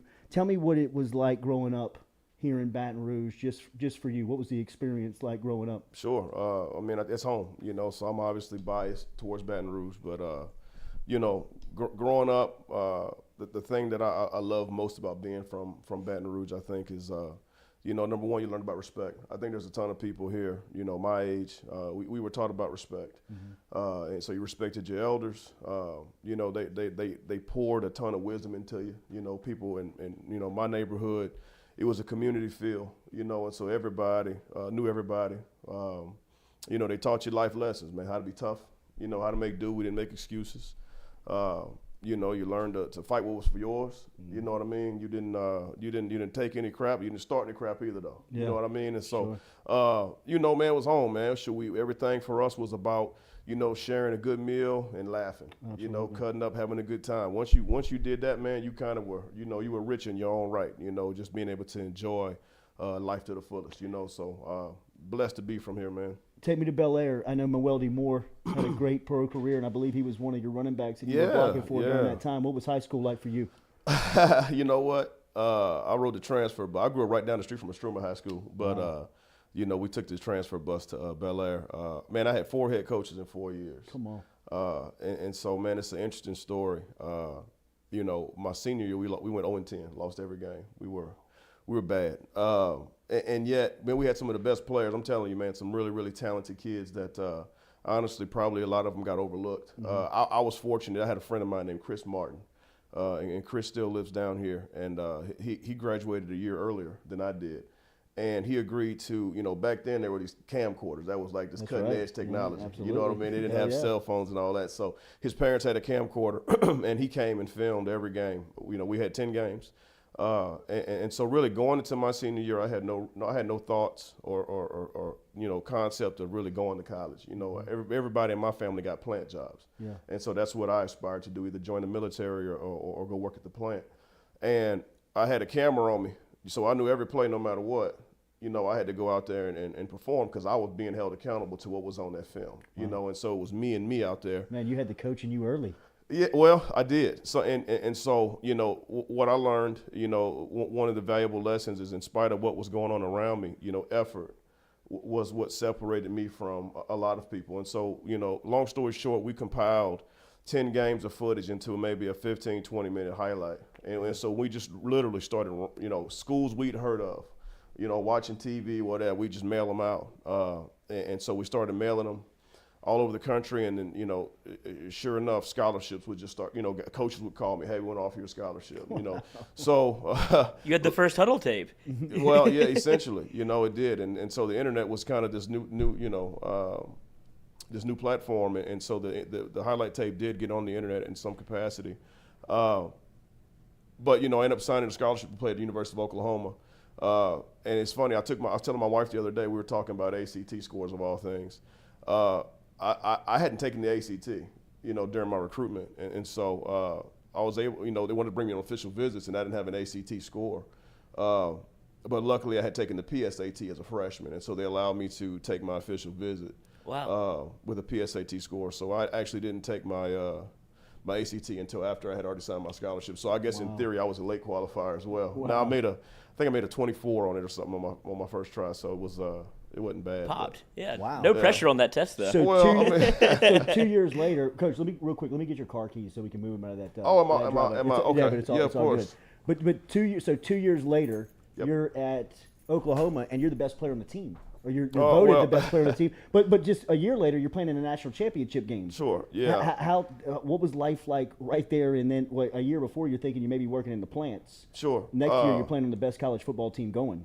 I tell you what, man, it was humbling. And in my life, man, honestly, there's been so many times where God has revealed Himself to be real. Where He can take an average person like me, and use me for his own purposes. You know what I mean? And so surreal is probably the best way to say it. Now let me say this: I was just an okay player with a lot of elite players around me. Sure. A lot of elite players. Roy Williams being one of them. He's a first-round draft pick, and so I was fortunate to. Here's what happened: is they took me and changed my environment completely. So I went from a program, in high school that didn't win, didn't have success, didn't have really expectations of having success, to now a program that expected to win a national championship. And so for me it was mind blowing. Like, wait, y'all expect to win every game?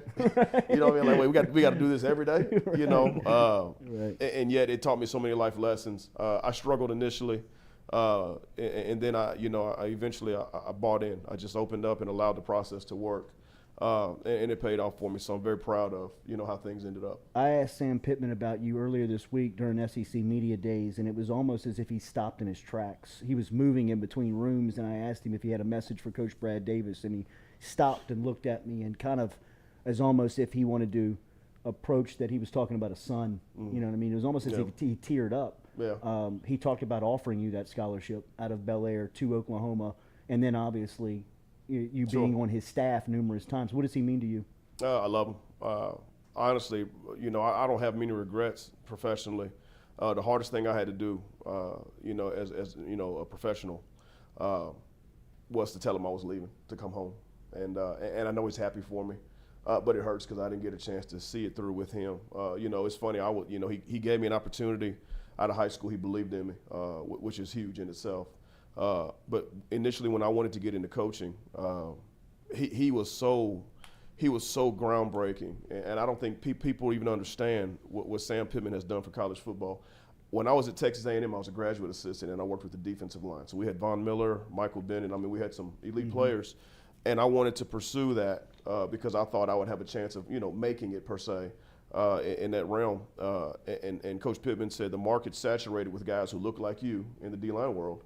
The offensive line world doesn't have anybody who looks like you. He said, so if you can be patient and come learn from me and allow me to help you, I'll make sure that, you'll get your shot and you're going to be ready. And so he invested in me, taught me everything I know, coaching, recruiting, player management, just how to be a football coach. And everything I have and everything I am today is because he believed in me. And so, in our time together at Arkansas, we poured everything into it. You can see, obviously what they've done there. And the crazy thing is COVID happened. And, during that time, I worried about my parents every day. I was scared that they would, something would happen and I wouldn't be home to help, be with them. And so when this opportunity presented itself, I had to jump on. It was something for me that I would have regretted not coming home to LSU and having something happen to my parents or something like that. But man, look at him in the eye and the pain and discomfort I caused him. Probably the most regretful thing I've ever done professionally as a coach. I left behind some good kids. And let me say this: I'm damn happy to be at LSU, so I don't want to make this a sob story about Arkansas and that kind of stuff. But Coach Pittman, I can't even put into words what he means to me. I miss him. I love him. And, I hope in time that he will, accept me back into his life. Well, I can tell you that just by judging on his instant reaction, you can tell on what you mean to him. Because I was going to follow up with, there's probably only one school that you would have. This is it. This is it, right? In the time I was at Arkansas, I let me just say, the perennial powerhouses in the SEC, I got offered those jobs. I've been offered, jobs at schools that have won the national championships in the last 4 or 5. I've been offered those. Sure. And again, I'm not saying that to be, pretentious. It's just what it is. Yeah. That's the value in your name right now. Sure. Well, yeah, and a lot of it's because I'm associated with Coach Pittman, because I think a lot of people understand, that he groomed me for this role. And so I've been an extremely loyal person really my whole career, and I think that's also paid huge dividends. But I had to come home, man. Can you explain the challenge of what last year was like for you personally? The timing of you taking the job was so unideal in the college football world as far as just the schedule, when I believe you got announced and the day after that the camp began for Summers, as if like the evaluating process was just supposed to happen, right? Yeah. Can you tell me what the last year has been like for you? I tell you what, I'll put it in perspective. My wife and I right now are hanging pictures in our house. So we got here last June, and today and yesterday, Wow. my wife and I have been hanging pictures. So we never really unpacked. We got here, you know, and got right into the meat of things with you know, trying to build relationships with our players, you know, learning a system, and so that I could actually teach it, and you know, and I had to really, you know what my players knew first. What I attempted to do was to try to keep things as consistent as I could for my players. I didn't want to come in and completely change terminology and vernacular and those things. And so what I did was I tried to adapt what I knew into what they knew, and then make tweaks when I felt it appropriate. And so there were some growing pains for sure, because you know, we had an older group in particular who were used to doing things kind of their way, and I got in and I challenged them. Mm-hmm. You know, I think that, you know, there was a little bit of complacency. I think there were still some remnants of guys still being drunk from the national championship. Yeah. You know, and, Sure. and so people just assuming you'd show up and it just happens because you played LSU. And so I had to really try to coach that out of the group per se. And so then obviously, you know, the first game my mom and dad came to ever at LSU in Tiger Stadium was the Florida game. So we broke a school rushing record. Wow. You know, and cool, man, it was like, man, I'm telling you, man, it was a perfect sunny day. It was. There wasn't a cloud in the sky. You know, LSU is running the football like they're supposed to. Life's good. And the next morning, you know, we found out on the radio we got canned. Mm-hmm. You know, and so I'm like, you talk about probably the biggest gut punch. I'm like, wait a minute, man. We just broke a school rushing record. Ty Davis Price had one of the best games of his career. He did. The best. And then, you know, you find out about 9 a.m. like, yeah, I don't know if I'm gonna have health insurance next year. Wow. You know, so man, I tell you what, it was hard. You know, we tried to hold it all together. Coach O did a hell of a job of being invested. He didn't. I'll say this to his credit. He showed up every day and he worked. Mm-hmm. You know, and you know, I think that says an awful lot about him and his love for LSU and our players for that matter. He showed up every day and he went to work. The results, obviously, you know, trying to hold it all together, it was tough. And so, you know, coaching, you know, the last half of the season, not knowing if you have a job, you know, you got everyone who's kind of looking, you know, to what the next step is in their career and those things. It was difficult, but at the same time, we made it about the players. You know, we wanted to pour into those guys, those kids, man. I tell you what, Damone Clark, man, I tell you what, wow. All I can say is wow. You talking about a kid that's going to be a leader, you know, and even outside of football. Sure, anything he does. He took over the locker room and held that group accountable, held those guys together, made them go to work every day. We practiced, we competed, you know, like every day like we were still, you know, in it per se. And so then it wrapped up. You know, we won the last game against A&M. It was awesome to send our seniors, you know, their last game, you know, in Death Valley. They got a chance to win, and so the emotions of that were unbelievable. And you know, at that point, Coach O, you know, handed over the keys and gave me the opportunity to lead the team in the bowl game. So, you know, it was tumultuous. It was adverse. My faith was tested. I can promise you that. I bet. But the entire time, man, you know, I held true to what I believe. You know, in terms of my faith, and that, you know, God didn't bring me here to fail. I believe that, and so I knew it somehow, some way, this was going to work out. You know, in some capacity for me and my family. And so, you know, we turned the page. You know, Coach Kelly's here. You know, and I couldn't be happier. You know. I didn't know you, but I was proud of you because you were from Baton Rouge and getting the opportunity to be the head coach of the LSU Tigers. There were a lot of special meanings to that night. I know, what did that night mean to you? What did that, I guess, that 3-week period mean to you? You know what? It was an honor, to say the least. It was an honor. Man, I'm a nobody from nowhere, man. You know what I mean? Like I don't come from you know, a family of coaches and this long history of people who've, you know, gone on and done these kind of things. My parents worked. You know, my family, we you know, we hustled, man. We worked. We did everything we could to, you know, provide and put food on the table. That's what I saw from my parents. And so for them to have the opportunity to see me in that on, you know, in that role, you know, on that platform, it was awesome, man. I can't even put it to words. You know, just to see your mom and dad proud of you, you know, and to feel like everything they did in their life, it had some meaning, you know. And so it really was more so about them. I really didn't process it all until really was all said and done. Sure.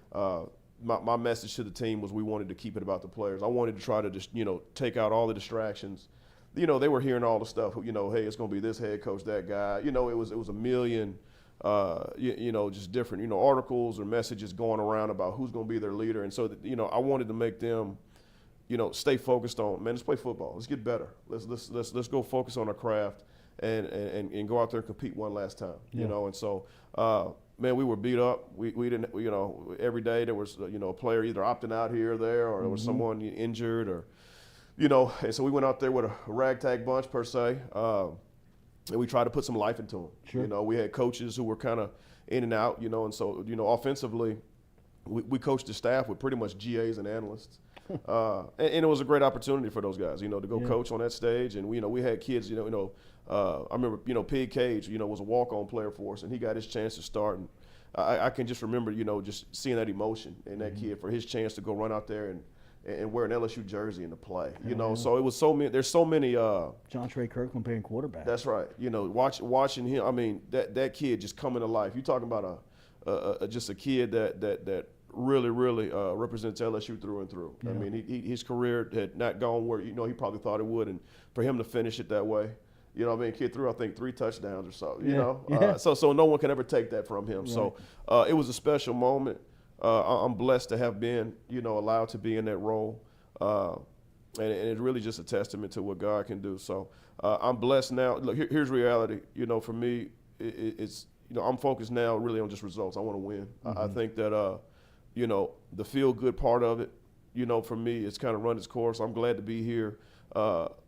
But I want to be known for now being an unbelievable offensive line coach. I don't want to be just a guy that's from Baton Rouge. No doubt. And so, you know, I'm looking forward to, you know, turning the page and having my group play at a high level. I think you being retained on the staff almost certifies that to the public of your reputation as an offensive line coach, and not the fact that you were here. Brian Kelly came in here and brought his group in. He's brought the whole football department looks different in under his direction. What was that time period like for you? And then when did you know that you were going to be on the staff and hit the ground running? And what has BK meant to kind of work for here on the first 6 months? What was it like? Let's see. It was probably, if you guys can remember, probably your first day in high school as a freshman. Oof. You know what I mean? That's what it's like. You know, head you on a swivel. Well, you see all the cool kids at the big table, and here I am. You know, I'm like trying to make friends. You know, so honestly, it was. You know, they were welcoming. They were trying to figure it out. You know, these guys, they come in and there's, you know, we got to recruit, number one.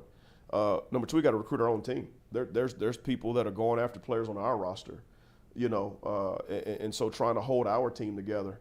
You know, there's some of our elite players. I mean, everybody wanted them, you know, and so recruiting our own roster. You know, obviously Coach was trying to put together a staff. And so, you know, for me, I wanted to try to take as much off his plate as I could, you know, in the role that I was in.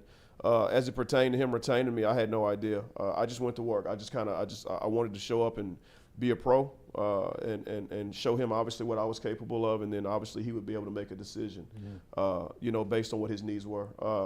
When did he tell me? We went, I guess I can say it now, being the kids signed. We went to Catholic High School to see Emory Jones.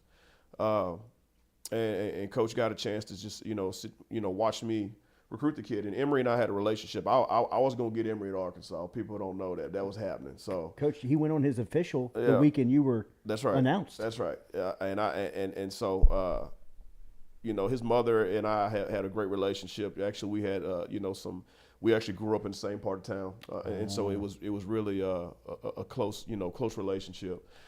And so, you know, I went and recruited the kid, you know, and what I told him, and this is gospel truth, I said, for you, LSU is the best opportunity. Whether I'm here or not, you should go to LSU and go make a difference there. You'll be an impact player. You'll build your brand and your name in the state of Louisiana, and people will remember you forever.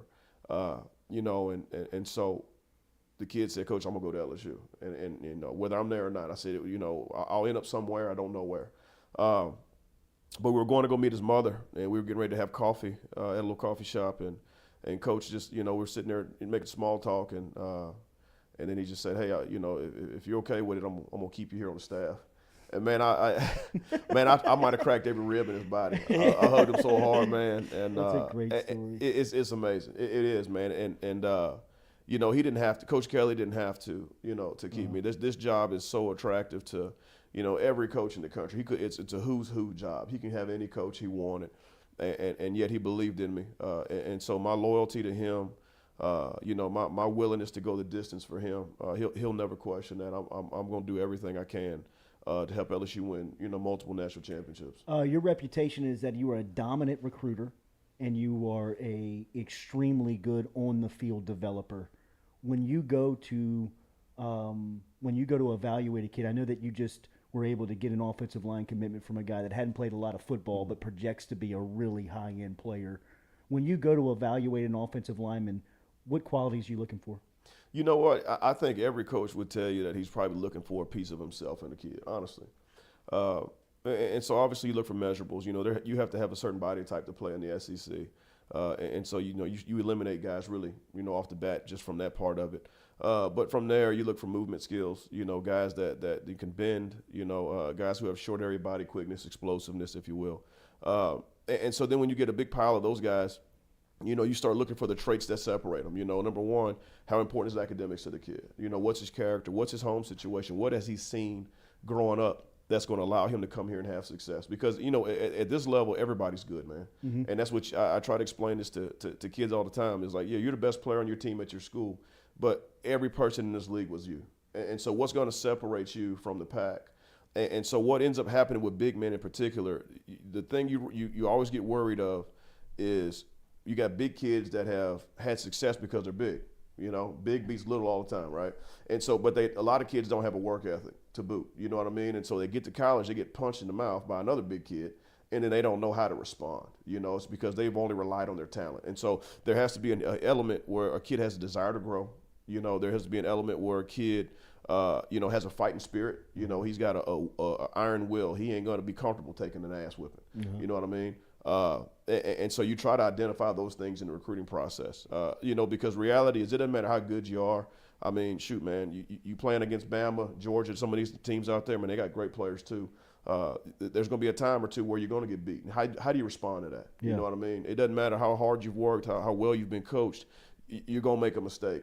And so how do you come back from that? And so I'll tell you, the kids we brought in this past year on the offensive line, Will Campbell, Emory Jones, Fitzwest. I mean, it's an unbelievable group of guys. Bo Bordelon. I mean, we're talking about just really tough human beings, talented as well, but really, really tough human beings. So the one thing that everybody heard about Campbell was that he was dominant during spring, but then the guys that were telling you kind of inside of the program what you guys loved about it was after he'd get beat, the ability to bounce back the next play. That's right. What did you see from Campbell in the 15 practices? I mean, shoot, if he made a mistake, he got beat, it bothered him, and I like that about him. I don't want a kid to be okay with, it's part of the game. I made a mistake. Like, nah, man. He holds himself to a standard. Mm-hmm. And what he did was he elevated everyone around him. Right. I put him with the third team, the first week of practice, and it took about a week before he worked himself into the first team. I mean, it just his effort. Talent, don't get me wrong, he's talented as the day is long.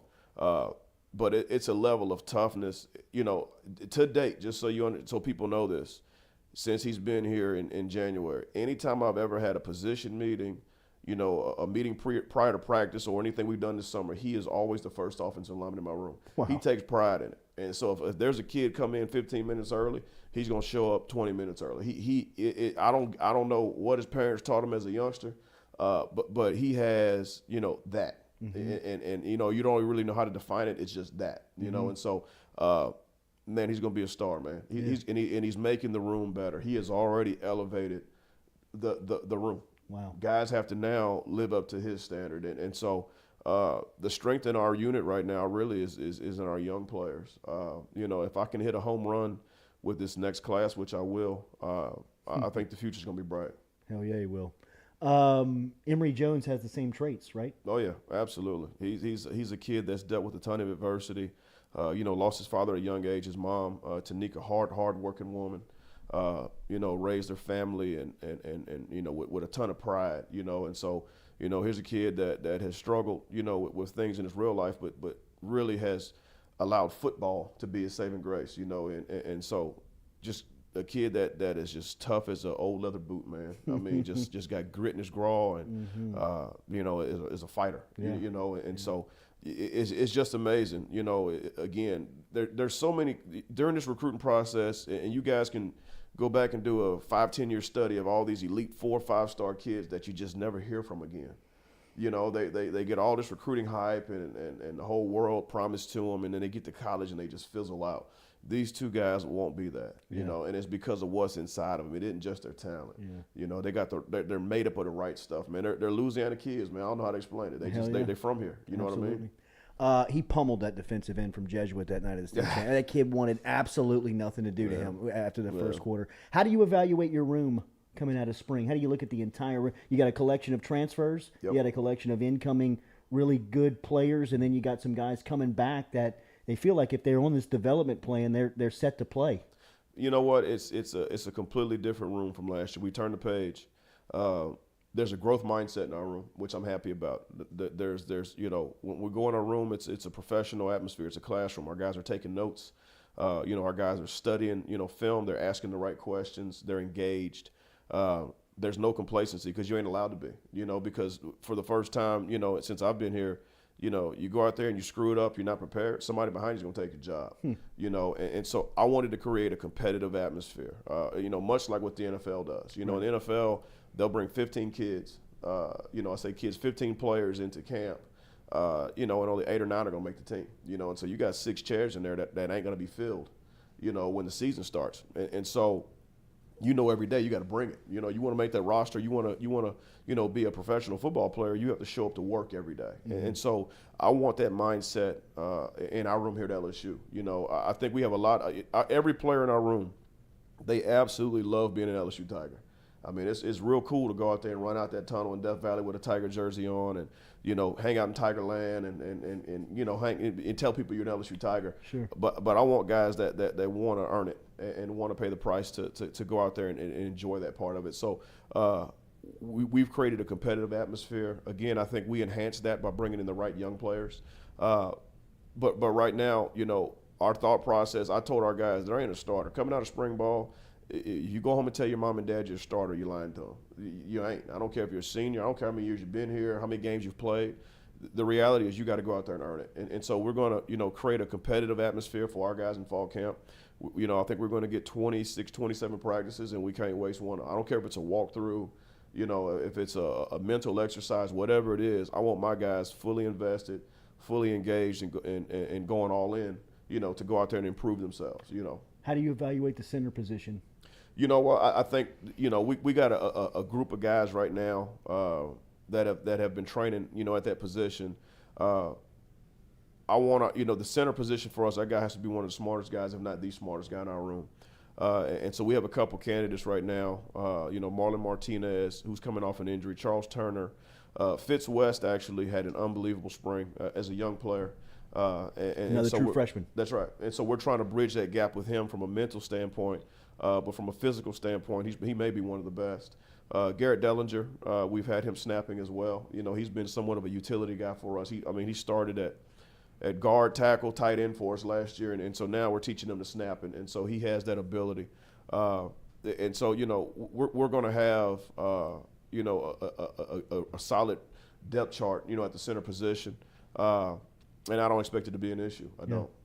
Xavier Hill came through here a couple of weeks back. He came in and looked like his confidence and his mentality has shifted under your direction. It seems like he's had a great opportunity coming out of spring. I'm proud of him. I am. And you know, he he dug himself into a little bit of a hole, you know, not making great decisions and taking care of business. And he can acknowledge that. He you know, that's not saying anything that's negative. But what he has done is he got a new shot at life per se, you know, with the new coaching staff coming in, and he wants to make good on it. I'm just telling you, this kid is super talented. Yeah. Now. I mean, he's got freakish traits. He's strong as an ox. He's strong. He's twitchy. He's incredibly intelligent. You know, and you know, just sometimes makes bonehead decisions. You know, like any kid. But right? Yep, he is. You know, but. Man, he's come light years, you know, and so what he has to do now is he's working on earning the trust of his coaching staff. Yeah.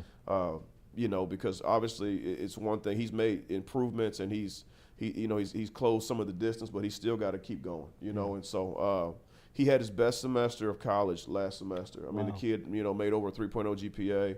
you know, and addressed really any doubts that there were about his, you know, his willingness to go all in, you know. So, I mean, you know, the thing that he has to understand is, you know, once you set that bar now, that's the standard, you know. So there ain't no deviating. You don't get to go backwards now, you know. And so I think he had to acknowledge that, you know what, I can do this, and life's a lot easier if you're doing the right things. Tremon Schwartz and Miles Frazier came through here as well. How did your transfer guys fit into your room and onto the field? Sure, they were exactly what we needed. There were two guys who came here with a thought process and mindset on playing, and immediately, you know, the guys who were returning on the roster started looking around like, oh, these guys, well, I thought I was going to be the guy. I was like, no, brother, I'm going to recruit. You know what I mean? I'm going to break. There ain't ever going to be a time where you're going to be allowed to be comfortable. Wow. You know, I told Will Campbell that. I said, Will, as good as you are, I'm going to do everything I can to out-recruit you next year. Yeah. Everything I can. It's my job. Yeah. You know, and so those guys did exactly. Might want to check his former school.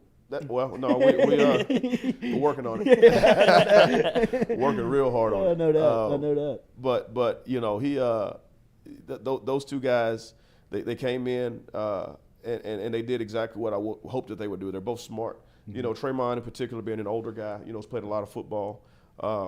You know, he has some maturity. You know, and is a super smart and confident kid. You know, Miles has some youth, but I think he's super talented. And super eager, you know, and I think that's really one of his most redeeming qualities is he's a pleaser. He wants to go out there and excel, and it really means something for him to wear that Tiger jersey. Yeah. Everybody at Southeastern Conference Media Day is talking about LSU's defensive line. Oh, everybody thinks they're going to be just hell to deal with. I hope they do to people what they did to us in the spring. I can imagine. I mean, Mason Smith. Imagine. How much better do they make you? Well, I tell you what, it's the best thing that could ever happen, you know, for an offensive lineman is to go out there every day and have to compete against elite and quality players. Because when you get in the game, you know, in an SEC game in particular, it won't be foreign to you. You understand, you know, what it takes mechanically, the effort is required, you know, technique-wise, what it takes to go out and have success, you know, and so. You know, Mason Smith, I'm telling you, man, he makes us better. B.J. Ojulari, I mean, you're talking about a kid that is as elite as anyone in our league. Yeah. You know, J. Roy, you know, really watching him grow, his confidence. You know, he sees himself as a dude now. Yeah. You know what I mean? Yeah. And so he's always had the ability. I don't think he has lived up to it yet, but Coach Kane is really bringing it out of those guys. They got an edge to them. I think that our O-line has to catch up. They've got a little bit of an edge, a little bit nasty to them. They walk around, you know, like they got the big stick. You know what I mean? And so I'm trying to elevate our offensive line that way. I want our guys to, you know, when we walk in a room, people need to know, like, hey, that's the LSU line. Get out the way. Does it matter who plays quarterback, how you play? Yeah, it matters, yeah. It does? let me say this. We're going to block. It doesn't matter who's back there. Right. We're going and that's kind of the premise of it. That's right. No, we're going to line up, run the football. You know, we're going to protect the quarterback. How does, I guess the better question for people is how does, you know, who's playing quarterback, how does it affect, you know, the play of the offensive line?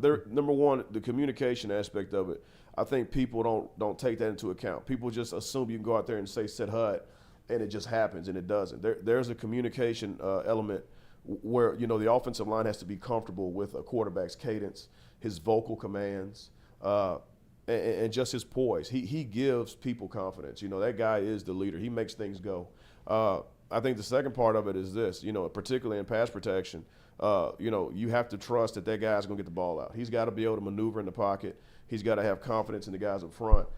You know, if you start getting guys back there that start feeling the pass rush or start, you know, looking around, get squeamish, it just looks bad. You know, and so, you know, we've got some slippery guys back there, got some maneuverability, you know, guys that can probably extend plays, you know what I mean, and avoid pressure. And so those things help us. But, you know, it matters for sure. Yeah. It does. You got good competition at that spot. I've never seen nothing like it any place I've been where there's not a clear cut, you know, just one, you know, and so that's a good problem to have. I tell you, whoever, you know, Coach Kelly and Coach Sloan, whoever they come up with to be the one, man, we're going to be all in on them because they will have earned it. Yeah.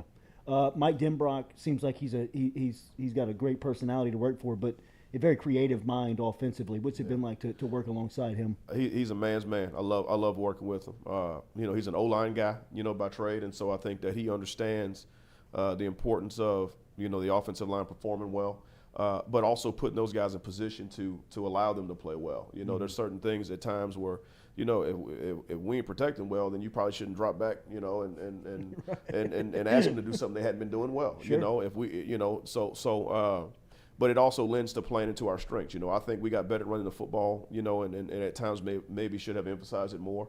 And I think Coach Denbrock will do that. But the environment he creates for the staff, is one where we're allowed to be creative. He wants your input. There is no ego. There's nobody that's out there trying to one up the other guy or trying to, be anything more than what we are. I think we got a really great collection of coaches, with Coach Hankton, Coach Wilson, Coach Sloan. I mean, it's a group of guys that all we want to do is win, man. It means something for every one of us to be at LSU. There's zero question about our investment. There's nobody looking around for the next opportunity or, hey, I'm hoping to use this as a platform. All we want to do is win national championship. And it's so refreshing to be with a group of guys that are all in on LSU, man. It's really cool. It is easy to see why you were a great recruiter. Why do you love that part of the sport so much? I tell you what. Do you have to? Do you have to love it? If you want to be good at it, I think so. Mm-hmm. It's building relationships. Look, we get paid a lot of money to do what we do, and so I get that. It's public, so I guess I better not act like I don't. Right. But let me say this.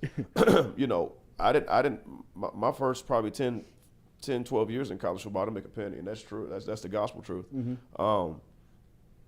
Building relationships is the most gratifying part of this job. Watching young men come in and chase their dreams, to put the work ethic in and then really achieve that next step in their life, whatever that may be, whether it's professional football, whether it's getting into graduate school, whether it's, starting a career, getting married, having kids, and as a coach, being able to pour, what we have, really throughout our life, and poured into young men and watching them grow, man, it transcends anything financially that you could ever, receive, from the game. And so, man, I love it. I love going and meeting kids, learning their story, meeting their parents, and recruiting is really, really easy when you believe in what you're selling. Yeah. And I truly believe that LSU is the best school in the country. I don't think there's a better city. I don't think there's a better game day atmosphere. I don't think there's a better learning environment that you can go to in the country than what's right here in Baton Rouge. And so we have an unbelievable campus. It's diverse. Everyone here is committed and devoted to LSU.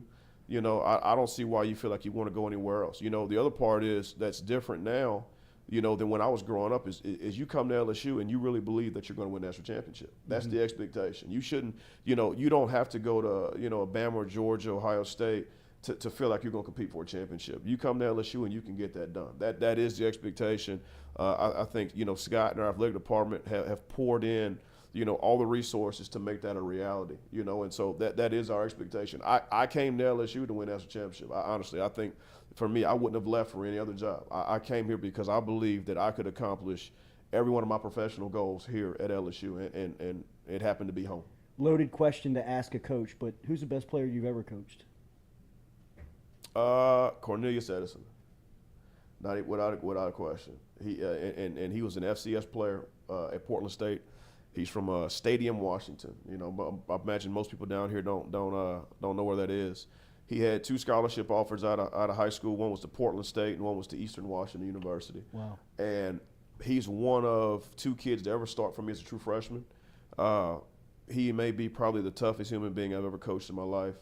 Long story short, he went on to be an All-American. He won the Remington Award. He played maybe 6 years in the NFL as just a 1AA player. But I'll tell you, in places I've been, Florida, Arkansas, Missouri, LSU. I mean, he'd come to LSU here and he'd be a player for us right now. There's not even no question about it. So he hands down is the most talented player I've ever coached in my life. I have sought in my recruiting to try to emulate, what he and I've had. And I talk to this kid, all the time. He's married now, got twins. He owns his own gym up in Oregon, of all places, believe it or not. And he's done really well for himself. And so he's a kid that came in, bought in, use football to take that next step in his life, and I couldn't be more proud of him. So, if you have not read what you accomplished while at Portland State with the run game, I think, is that where you fell in love with coaching? Just kind of reading what you were able to do there, taking football to that part of and being so dominant. It kind of, when reading what you accomplished there, it kind of made me think, I bet that's where he fell in love with just, I'm good at this. You know what? I'll say this. The success we had at Portland State, it definitely reaffirmed the things I believe in. But the truth of the matter is, look, and you know, this probably be an unpopular statement, but man, coaching's overrated. It really is. It doesn't take a rocket scientist to go out there and run inside zone. It doesn't. Here's where the magic happens: is taking a group of kids, you know, from all different backgrounds, different experiences, what have you, and number one, making winning important to them, especially when we live in a day and age where there's nothing but selfishness around us.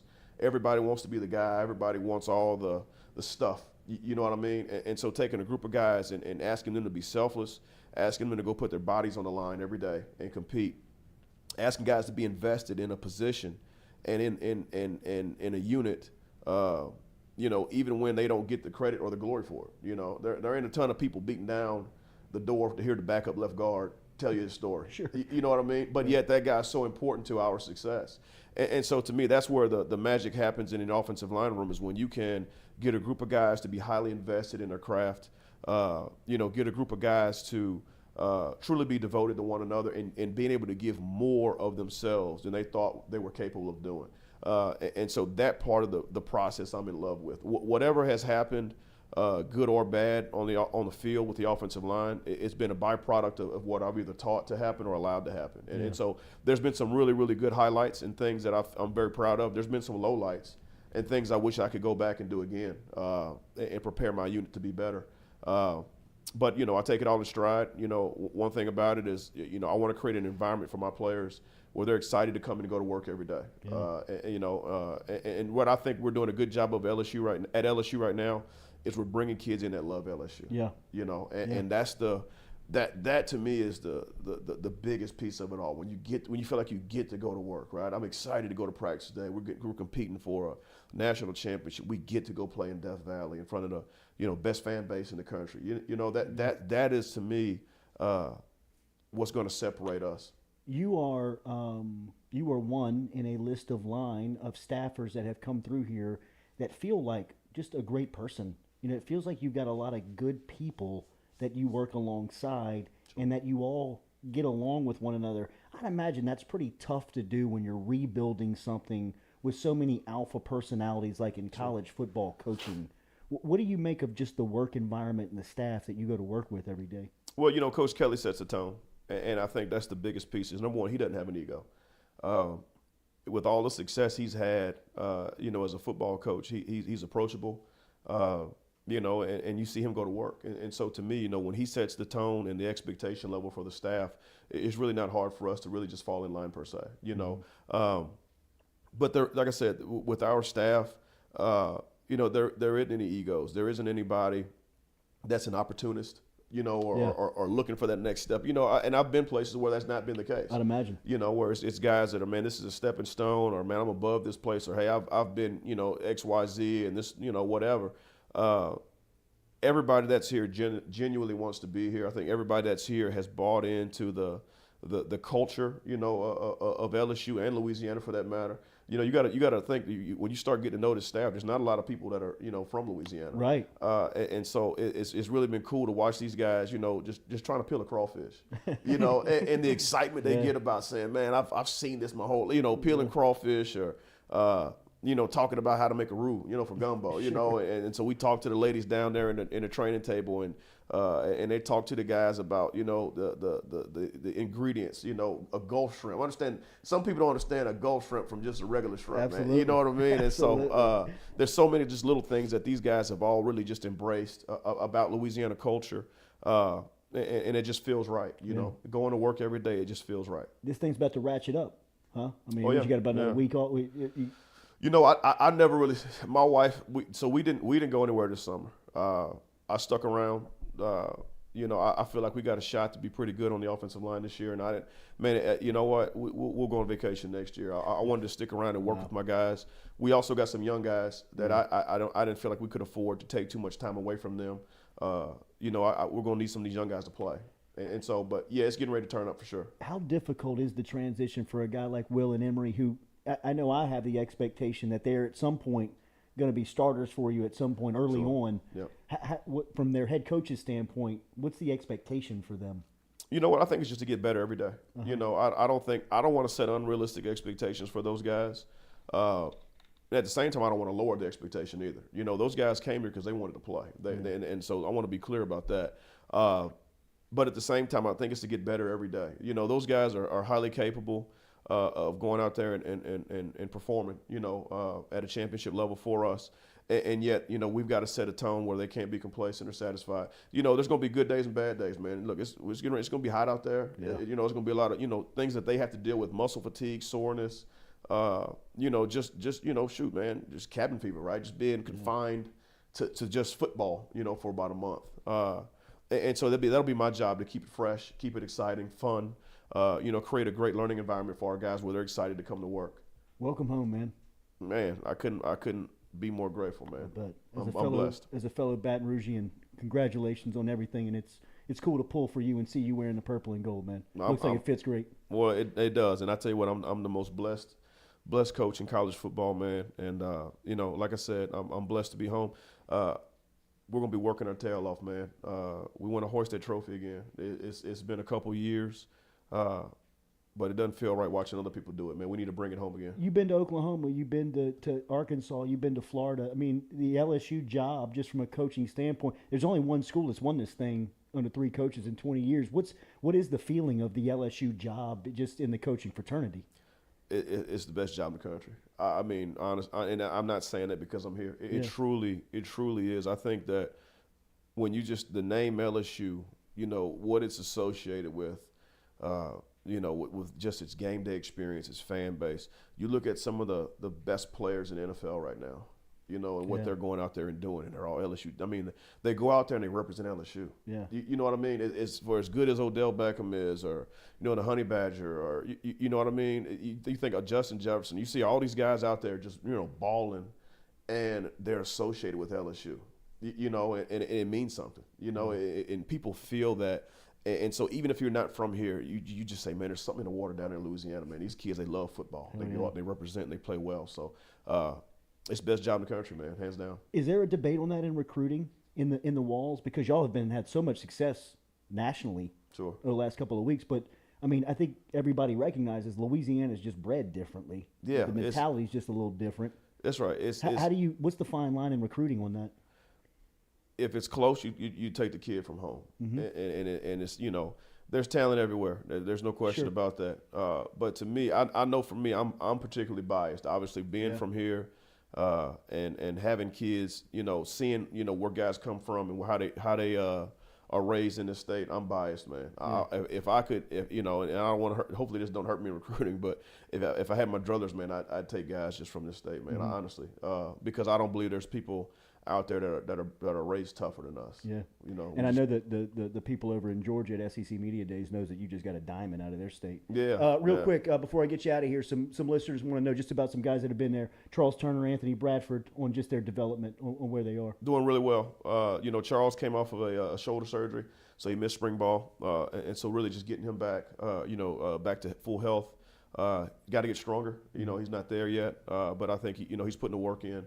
Really smart player, really tough.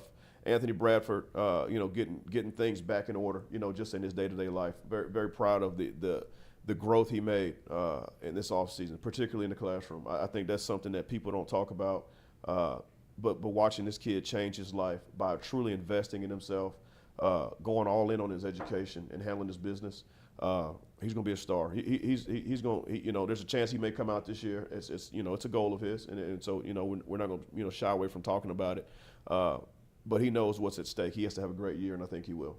Coach, it's great to see you in the purple and gold, man. Sorry for the address mix-up. Oh, man, you kidding me? Come on, man. We're all good. This is awesome this morning. Appreciate you, brother. Thank you, man. Thank you, guys. Offensive line coach Brad Davis will be right back with more of the Jordy Culotta Show, driven and powered by Ghost Chevrolet.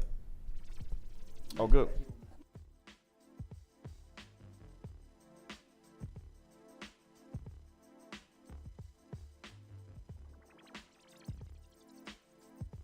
Hey, Baton Rouge, when traveling through Natchez, Mississippi, whether you need to fill up your vehicle or your belly, stop by Go-Mart and On The Go Deli. Go-Mart has clean restrooms, community coffee, an awesome beer cave, and a great selection of anything you might need on your trip.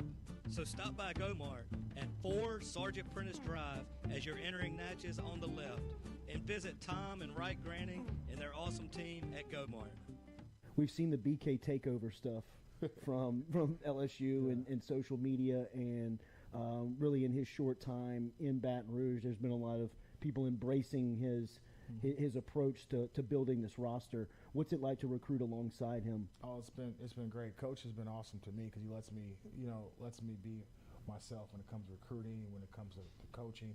He lets his coaches coach, lets his coaches recruit. So I have no complaints on that end. And when I need him to get in touch with a kid, he's there for me. The communication line has been great. He's just been nothing but supportive.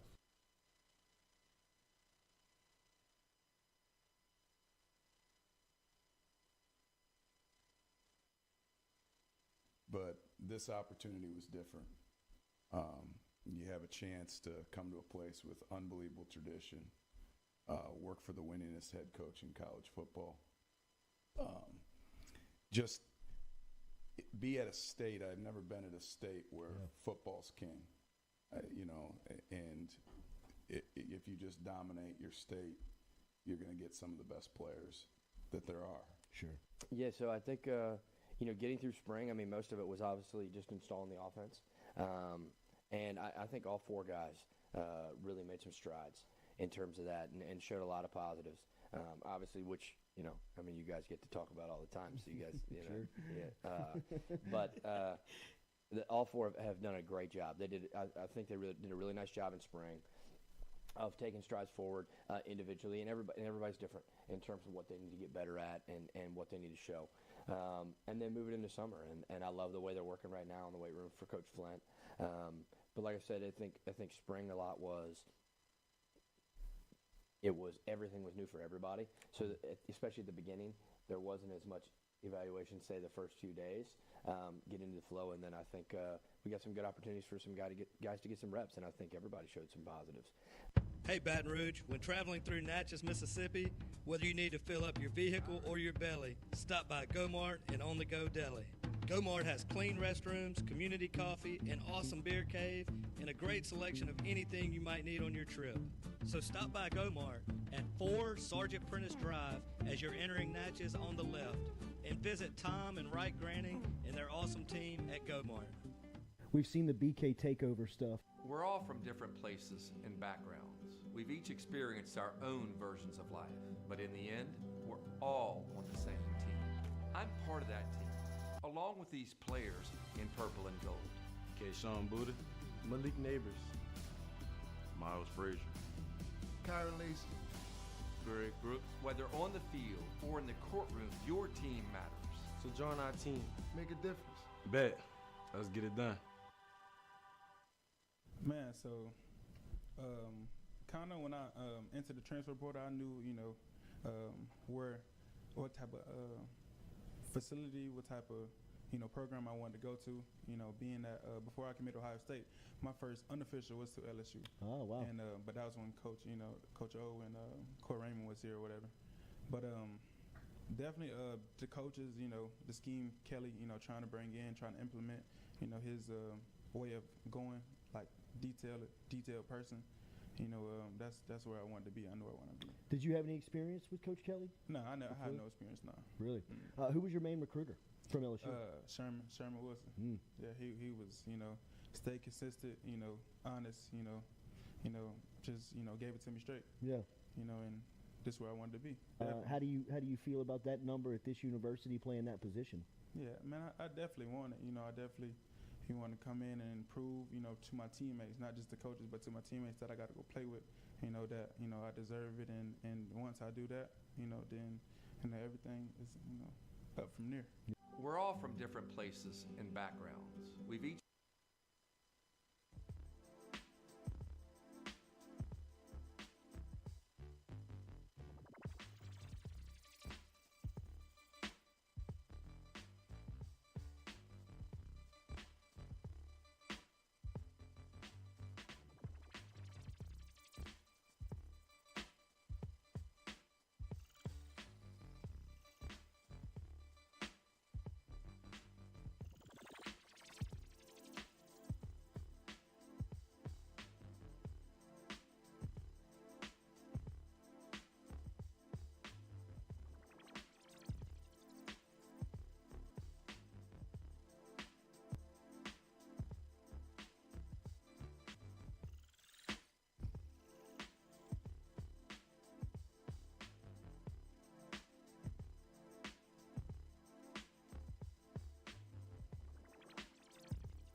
Welcome back. Here at the Jordy Culotta Show. They just watched you eat that sandwich for like 2 minutes. Driven and powered by Go Chevrolet. This is so good, dude. This is so good. Josh is here from Iverstein's. Joshy, what are we eating, buddy? We've got just a classic barbecue pulled pork sandwich. Is there anything more classic than a Boston butt pork shoulder? What's going on with you over there? What's the vanity about? No. We politely offered.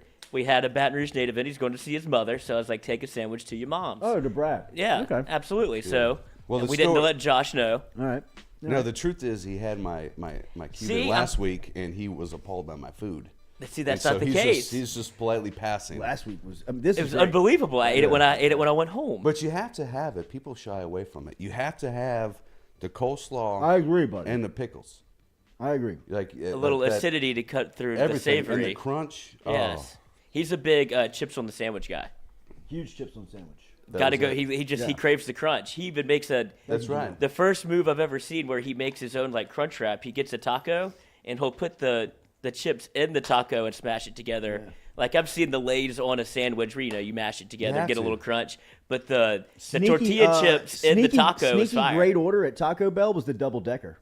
The soft that was actually sandwiched with the hard taco. Right, and that's essentially what you're making it yourself. Anything you can put like the side on and incorporate it, you know what I mean? Like your main dish. I agree. And you can incorporate the side. If you can make it all one bite, like All the best one. bite, that's how you know you have a good meal. That was it. KFC has that bowl. That was the greatest thing KFC ever did. Sorry to chicken, but like the greatest thing they ever made was that like the mashed potatoes, the chicken, the corn, like one fell swoop. So everybody's the best bite. Josh, put those headphones on. We're going up to New York City, and Josh from Iverstein's is here.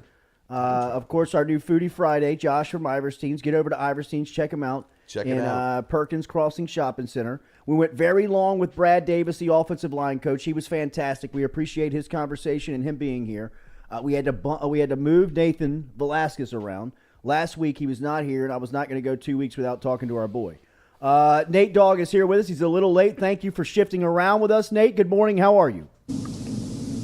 All good, all good. How are you doing? It seemed like you've been pretty busy over there in Atlanta. It was great, buddy. It was a great trip to Atlanta. Saw the old crew. Saw everybody. T-Bob, Hester, Rivers was over there. Nice. Saw the whole crew down there in Atlanta, so it was good to see everybody. Had a nice week away from home, but it's good to be back. How's New York? Oh, it's great. No, it's great. Everyone complains, like, when the summers roll around here, everyone complains, it's so hot. It's so hot here. Like, oh, you can't go outside without... And my next door neighbor, I saw him the other day, and he was like, wait, you're from, like, the New Orleans area, aren't you? I was like, yeah. He's like, oh, so this is nothing for you. It's like, no, this is great. I don't get why people are complaining around here about the heat. This is wonderful. Yeah, it's great. It's great. Nathan meet Josh. Josh beat Nathan. Nathan, of course, is the 5-minute critic, and Josh is a local butcher down here, Nate, at Butcher Iverstein Farms. But he's a thespian. He's an actor. His background is in acting, and he loves movies. Yes. So we are going to start to cross-pollinate this segment between both of you. And talking a little food, little movies. Perfect word. Thank you. But Nathan, I want to start with Quentin Tarantino because he's getting in our world. He's getting into the podcast world, and he's starting a podcast this week with the co-writer of Pulp Fiction. This seems too good to be true. What is this programming going to be centered around? Yeah, so it's everywhere, like everywhere that you can get podcasts. It's called Video Archives. If you're a fan of Tarantino, he always talks about whenever he started his career, before his career, he was working in Video Archives. That's all he did, just kind of like a local small blockbuster type of thing back in the day, like back in the 80s. And yeah, this is, I think, the first time that just a full-on, bona fide filmmaker, Oscar-winning filmmaker is diving headfirst and just having his own platform where he's just going to talk about the craft. And like, it's one thing to talk about behind the scenes of his own movies, like he'll talk about Django, Reservoir Dogs. No, this is like, it seems like every week they're going to pick 2 or 3 movies, kind of focusing in like the area from like the 60s to maybe the 80s, 90s, and just talk movies. And yeah, it's him and Roger Avery, who was his co-writer. They both won the Oscar for Pulp Fiction. The first episode, they talk about Dark Star and Cocaine Cowboys. And it's just wild to watch. Just hearing these two go back and forth, just kind of like hearing why one hates something, why the other likes it. Like, we got tons of podcasts, that do that type of thing. I love doing that type of thing. But again, hearing from someone like that, someone who is, probably, I think most people would probably put Tarantino in the top 10 of best filmmakers today. It's wild. It's a great listen. It's called Video Archives. So check out the first episode. It's awesome. I can't wait for the rest of the show. So what is your favorite Tarantino film? We're talking Tarantino. I was talking about this with my brother just like last month, and we were going back because we'll just talk about all the time. I think I landed on Pulp Fiction. I'm always like trepidatious with it because it's like you love movies, you talk about them all of the time, and you watch so many Tarantino movies, and it's like, am I going to go with the most popular one? Like, you got that voice in your head. It's like, I got to pick the one that's less known. But Pulp Fiction, I don't know. Something about whenever I saw it when I was like 13, 14 years old. People might have said maybe too young, but there's just something about like watching it at that age where it's kind of like it sticks and it's like, this is wild. How is it doing this? How is it working? It's even like the more you watch it, the more that's in it. But I mean, you can almost make a case for any of them to be the best. Like, what do you put up there? But it's not. It's not a criticism on the other ones. I do think that Pulp Fiction is the one seed, though. Like don't overthink it, right? Like I think they're all great. Yeah. But Pulp Fiction is the one seed, right? Well, I mean, it's here we go. It's like here music, right? Like, oh my goodness, like this band comes out and their first album, right? And then they're around for 10 or 15 years. Oh, they've lost it. Nothing is better than that first album. I'm going to call BS. Like I think his best movie, Django. I think that's my pick. Hands down. Really? It's between Django and Pulp Fiction. Django, like you take that brilliant writing like Pulp Fiction, right, and the acting. Right, those guys are like the one-liners that come out of Pulp Fiction are fantastic. Say what again? Yes. Say what again? But the same. Say what again? But the same thing. The same thing is about Django, right? To Django, D Simon. Hillbilly. You know what I mean? Like exactly. You know him, don't you? You have all these great lines. So I think Django, and I think an underrated one that, well, I shouldn't say underrated. Inglourious Bastards is. Oh, I know a lot of people that would pick that one as well. See, that's the one for me that I have a tough time. Like for me, because like Inglourious Bastards feels like 99999. Okay, wait. What is the one that for you then is more of, you know what, just not for me? Like, Reservoir do you have Dogs. what's one that's like that? Really? I gotta say, I can see that. Dogs. I can see where that comes from. I think it's like I had a roommate, bro, when we were, early 2020, 21. Surprised you remember. Yeah. It's a lot of barley and resin floating Yeah. around. But Boston hops. he would not tip the pizza guy. And that was his sole reasoning for not tipping the pizza delivery man was because of Reservoir Dogs. And he used that? He used that. That was the only reason why. I feel like you got to come up with something else. Right. It wasn't. And so deeper than that. Not even original. No. And so I think because of that, and like, oh my God, you have to see this. You have this is like the greatest movie, Mr. Pink. And so I think just like that, and where I was like, okay, so this is why you're an a-hole. Yeah, it's maybe It is wild. It is wild. It's wild, even with a great movie, someone that sells it the wrong way can ruin it. Like a fantastic movie, great comedy, someone comes in. What is that? It's like an Anchorman whenever they're all hanging out, and Ron just keeps going like, this is great. We're the best of friends. Are we not having the best? And it's like, shut up, Ron, you're about to ruin it. Nate, ladies on Netflix, did they set themselves up for a happy ending here? They thought they were losing 2 million subscribers. They wake up and they've only lost 1 million. Is that a good thing? This is a good thing, right? Part of me almost feels like, what if like 6 months ago they were like, guys, we're on track to lose 1 million subscribers by the middle of 2022. And so, I mean, could you see them maybe going like, okay, look, let's put it out there that we're predicting to lose 2 million, then we lose 1 million. At the end of the day, we don't actually really do anything wrong. We don't look that bad. We don't have any egg on our face. I kind of smell that might be something of what's going on. Because, yeah, we were losing 1 million subscribers. That's a huge story. But we've been told for months and months and months we're expecting to lose 2. So I don't know. This might have been a way to kind of still boost some confidence in the market about them. Whenever they announce this is going on, they're saying more about what next year holds for them. So they're saying, and I don't think they're very popular ideas. They're going to push next year for ads. They're going to have a tier where you have ads while you're watching things like Hulu.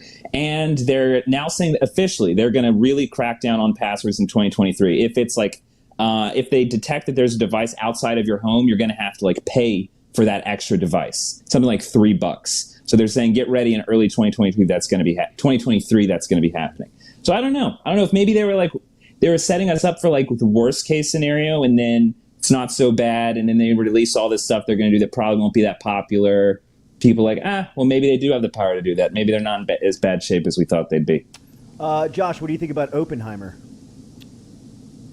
The most anticipated movie for 2023. The poster just came out. Oh, really? I stumped you on a movie question. You over did. there, huh? I'm really looking forward to. That's right. Kevin Costner has like a 5-hour Western epic that he's like casting and beginning to make. And so Yellowstone? Making a movie. Yeah. Yellowstone the movie. Tie all the things together. This is where it is because I've seen some of these audition stuff, and it's like, it's supposed to be like his. I can get into a good Western. His dances 5 like, hours. No, I think it's supposed to be like 3 to 5, but he's looking to make it 3 2-hour movies. Okay, I can do that. That'd be cool. Yeah, so that's kind of where my head is at. I'm an Why don't old just school. make it a series of 6 Nate, episodes? tell me about Oppenheimer. So yeah, the new Christopher Nolan movie going to come out. It's really this time next year. It's supposed to be out. Yeah, it follows Oppenheimer, who's I guess called like the father of the atomic bomb. And yeah, the poster came out yesterday. The teaser is attached to Nope. So if you're going to see Nope this weekend, this is its first weekend in theaters, you're going to see like a 60-second teaser to this movie. I saw Nope last night, and Nope, we can talk about Nope later, but the teaser to this movie, it's that thing where Christopher Nolan does this. He did this with Inception. He did this with Dunkirk. He did this with Tenet. A year before the movie comes out, they just release like this most badass, just kind of little hint at what the movie's going to be. And this one, it's these massive explosions, this beautiful black and white IMAX photography. Cillian Murphy is Oppenheimer, so I'm thrilled that we're going to finally get Cillian Murphy in a movie. Yeah, exactly. Like at this level where he's the headliner. It looks awesome. I'm very excited for it. It's also... So it comes out this time next year. The movie that is going to be competing with it is Warner Brothers' Barbie movie. They're putting that's also like $75 million. And there's a lot of drama because Christopher Nolan, because of like he was pissed off about HBO Max and what they were doing. Yes, he's going to direct Barbie too. That's exactly correct, Lloyd. But no, Warner Brothers and Christopher Nolan had a falling out. So Barbie is like the movie that they're going to be fighting between. Is like those are going to be the ones that are going up against each other. But Oppenheimer, I mean, that's why I'd say go see Nope, because you got to see this trailer. It looks exciting. Like, get hyped for it, really. When you talk about, sorry, could I ask about Nope real quick? You obviously have seen it. What it's billed as, I guess, a horror movie, maybe. But what genre would you actually put it in? We had this debate on Mic'd Up. Is it more of a horror or like a thriller? Because with Us and Get Out, it doesn't really feel like a terrifying movie, but it's just more of like a thinker. Like you just kind of walk away feeling a little oogie. I would say almost part of the problem with Nope is that it is half a horror movie and then half an action movie. And it feels like it doesn't quite know how to, like we're talking about Tarantino, he's so good at like on a dime switching from like horror to comedy in his movies. This one feels kind of like it jumps from one to the other with like not the smoothest transitions, but I would say there's enough horror in it. I would go horror if I have to choose one, because the parts of the movie that are scary are very much like, jeez. Like, I had to turn away a few times because it was, if you're not into horror, then I would say don't watch it, because this is it's a scary movie when it gets scary. What's happening this weekend? Nate, what's the newest addition to the room back there? Well, Was that a movie poster? Space Odyssey. 2001, yeah. No. Post for 2001. What's going on this weekend? Yeah, this weekend, 4 p.m. today, Eastern Time, we got the weekly movie updates. We'll be breaking down pretty much all the news that's been going on this weekend. And then also a full review breaking into Nope will be on the channel later this weekend. And then also we'll be looking at Leon in a few days as well. Leon the Professional, which is on Netflix. Awesome movie. If you haven't seen it, we'll be breaking down influences, things like that, background of the movie. So check it out. Sweet. Nate, good to see you, buddy. Have a great weekend. Nice Talk to to you meet soon. you. Yep. Y'all too. Put Good the meeting text you, message man. together with y'all too. Y'all need to do a podcast. We'll be in touch. Later, Nate. Absolutely. Later, buddy. All right, Josh from Iverstein's, Josh the Butcher over at iversteinsfarms.com. Remember the Butcher Bundle that you can click on there in the top right of the website just to be on the bundle list. What's going out in the bundle this week, buddy? Oh, we have a fresh ham roast. Ooh. We've got leg quarters, chicken leg quarters. We've got chicken breasts. We've got ground beef. We've got bacon. We've got some fresh sausages, somewhere between a bacon cheddar jalapeno and a Cajun. Yeah. Anywhere? Pork How chops. close are we to the cook-to-order boudin in the window? I'm working on it. Working on it? We're working on it. I did have a couple emails about that. Yeah. Sorry about that. People are listening. People, yeah. Okay. I'm going to see if people are really listening. Right? Anybody recognizing you when you walking in? No. Like Scott Okay. Woodward? Yeah, right. Hey, there's a big goofy bastard doesn't know who Woodward is. Real quick, I was saying I went home and my wife was like, "You didn't even tell the most embarrassing part." And I said, "No, I left it out." Obviously, I know the most embarrassing part. Like, why I are was you gonna tell reminding it. me? So slightly after I, told them we were going to F it up. Yeah, sure. I look at him dead in the eye and I said, "Woodward, have we met?" No lie. And I'm like, I'm not an important person, but I've been to, some pretty cool parties. Did with you some, say Woodward? Yeah, I said Woodward. We met, and he goes, "No, I don't think so." We ain't meet, son. So we come in Friday, and I go, No, I don't know your big goofy ass, man. You're sitting here telling me how bad I am at my job. I said, "There we go. That's it. Yeah, you came in here last Friday and introduced yourself. That's why I know." Wait, you blanked on him again? Well, no, this was during that Oh, that initial, same. Okay, yeah. I thought you did it to him So again. I did, after I had kind of slightly insulted the man, I said, "Woodward, have we met?" And that's where it was. Turned around, he's like, "That's Scotty, was it? Scott? Right, yeah. Class of 95? Play quarterback, huh? Yeah. How hyped are Mind if you? I call you Wood? Yeah. How hyped are you for football season? Hyped. Now getting back from SEC Media Days, it's time. I might ask BK to run out the tunnel. Yeah, we're in season. Dude, I just had a phone call last night with my friend from up north, and we already started talking fantasy football. So they in it? They're more NFL fans, though, right? Yeah. We do fantasy football. We have a big dynasty league with When you say go up contracts north, like where? I'm from specifically? Minnesota. So you're talking to people in Minnesota? Yeah. Okay. Still got homies up there. Is it snowing there yet? No, it is not. I was trying to think of a quick, it's hotter than hell down here. Fuck off. Come up. Yeah. Yeah, right. It's not. It's probably nice and a balmy 85. Okay. All right. But, when does it turn the fall is really nice. miserable? It starts miserable October. January. What's miserable to you? A Minnesota native, like Negative to me, 45. Okay. What's miserable to like, you heat-wise? 81. Oh, so you're dying. Golly. Dude, I died down here. Yeah, it was 103 yesterday. Yeah. Oh, I know. Yeah. I know, and I've worked at it, and every time I work outside doing construction stuff, and I got people who are like, look at me, hey man, are you okay? Like you need to cool off, and I'm like, what was your first experience? Like when did you move here? How old were you? 2015. Okay, and so this is not still that fresh. long ago. Yeah, you still hate it. And my wife is like born and raised, and I said like her family, man, are like Cajun, like the great, it's like so Yo, fantastic. pussy. Yeah, What I mean? Was you hot?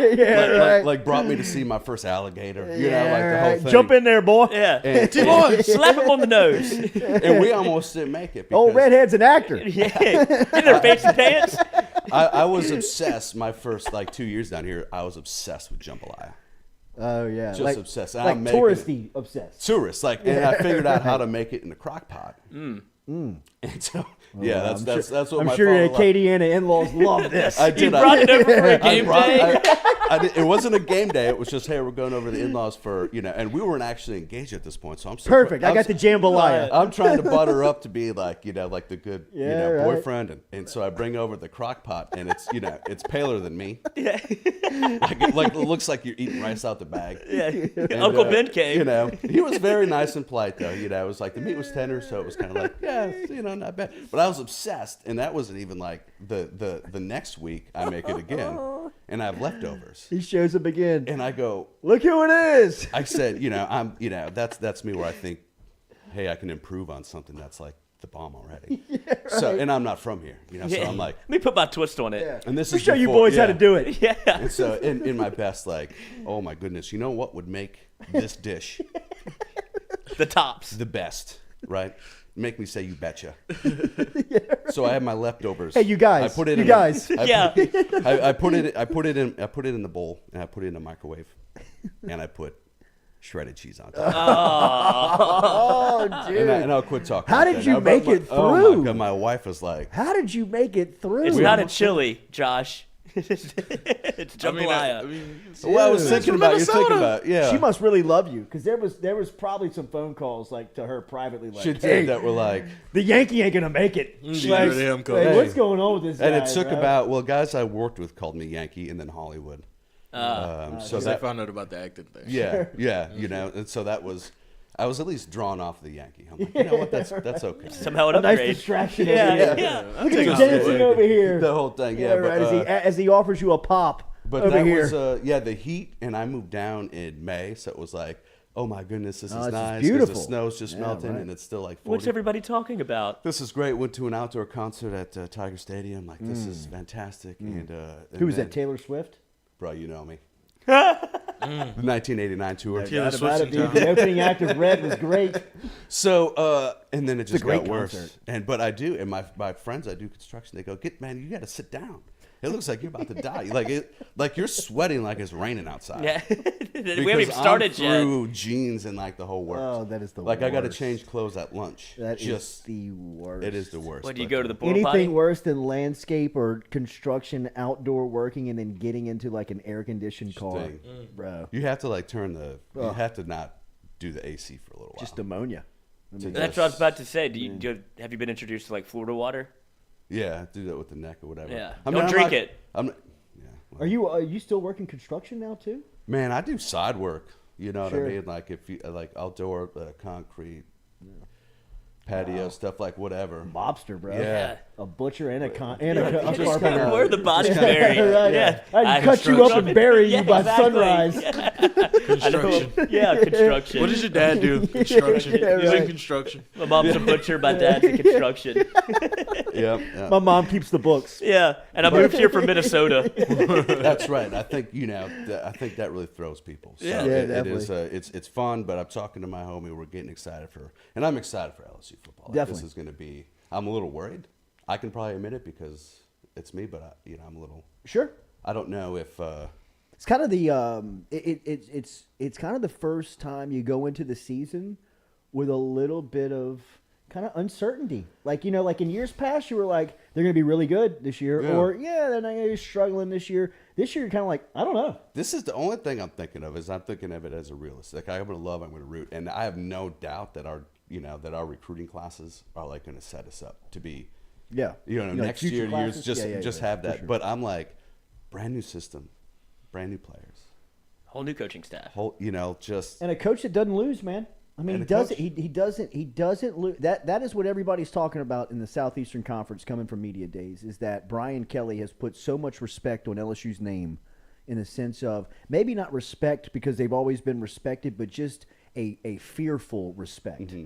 of like, oh shit, they might have gotten it right. I hope. I Yeah. mean, Like, that's- where they might have gotten the guy that can figure this thing out and just kind of steady the consistent rate of production. And just judging by his track record, why would he not win at the highest level? Off the Why top would of he your not win head, there? I feel like this is a question that you would know.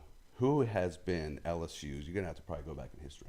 Our most consistent, long tenured coach. Oh man, I mean, because I mean, long tenured. There It has to be It had to be less. like Charlie Mack or like less. Yeah, I guess it would be less because I mean, Bill Arnsbarger and Nick Saban did it in such small increments. Right. But they almost kind of gave you the blueprint on how to do it. less one with Saban's players. Yes, Nobody we know. could. Yeah, I mean, early on, but I mean, look, I bash Miles. I can't stand him. I think he's one of the worst football coaches that has ever existed. But he was able to win at a consistent enough rate where, I mean, the wheels didn't fall off. Which is what I mean? nice. Which goes to show you how strong of a program the place is. Yeah. Like that you can cover up so much incompetence just as long as you get the players that, the state produces, which Right. he did a really good job of doing. Is this all going to be like to win consistently? Let's just say 8 wins every year, 9 wins. See, but that's what he did. Is that That's- enough in that's what- college that's football what these Miles days? did.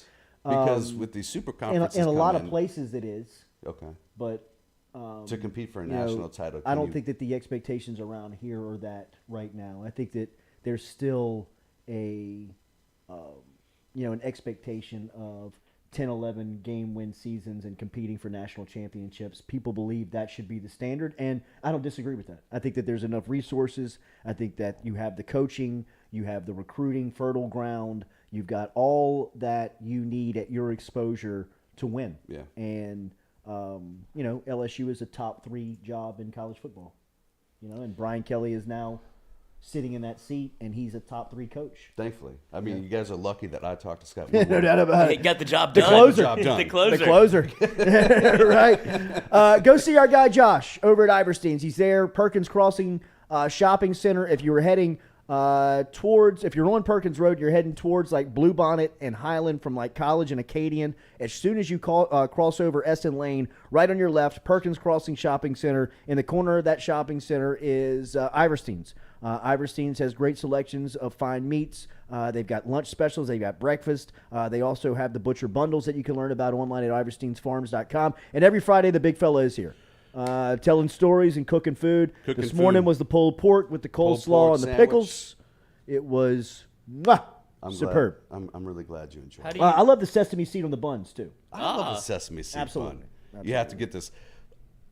If you go on to the bundles and you sign up, there's a note section. If you put Jordy, I'll hook you up with 10%. Let's go. Another promo code. We love promo codes. Yep. If for some reason it's not working, bundles, BUNDLES, bundles, at iversteinfarms.com. Use it in a sentence. My email address is bundles@iversteinfarms.com. That's another nickname. Email me or info. Bundles the mobster. Bundles the mobster. Hey, some guy at work calls me Bagman. I just got all sorts Dude of wears it, all yeah. types of hats, bro. He's a mobster. He's a mobster. 10% off. Whether he's closing football deals with your athletic director or he's cutting you up and burying you on his construction sites. Let me know what you need. Josh the Butcher is here for you. Iverstein Farms. We're going to take a little break, but don't go too far. Remember, the Jordy Culotta Show's got some more content coming right at you here in the next 20, 30 minutes. Shay Dixon going to stop by. We're going to talk more recruiting with our expert right here at the Jordy Culotta Show. Good stuff today. Brad Davis was fantastic, man. Oh, I hope that man likes the sandwich. Yeah, I'd imagine he will. I feel like he's going to come back if he's got things to say.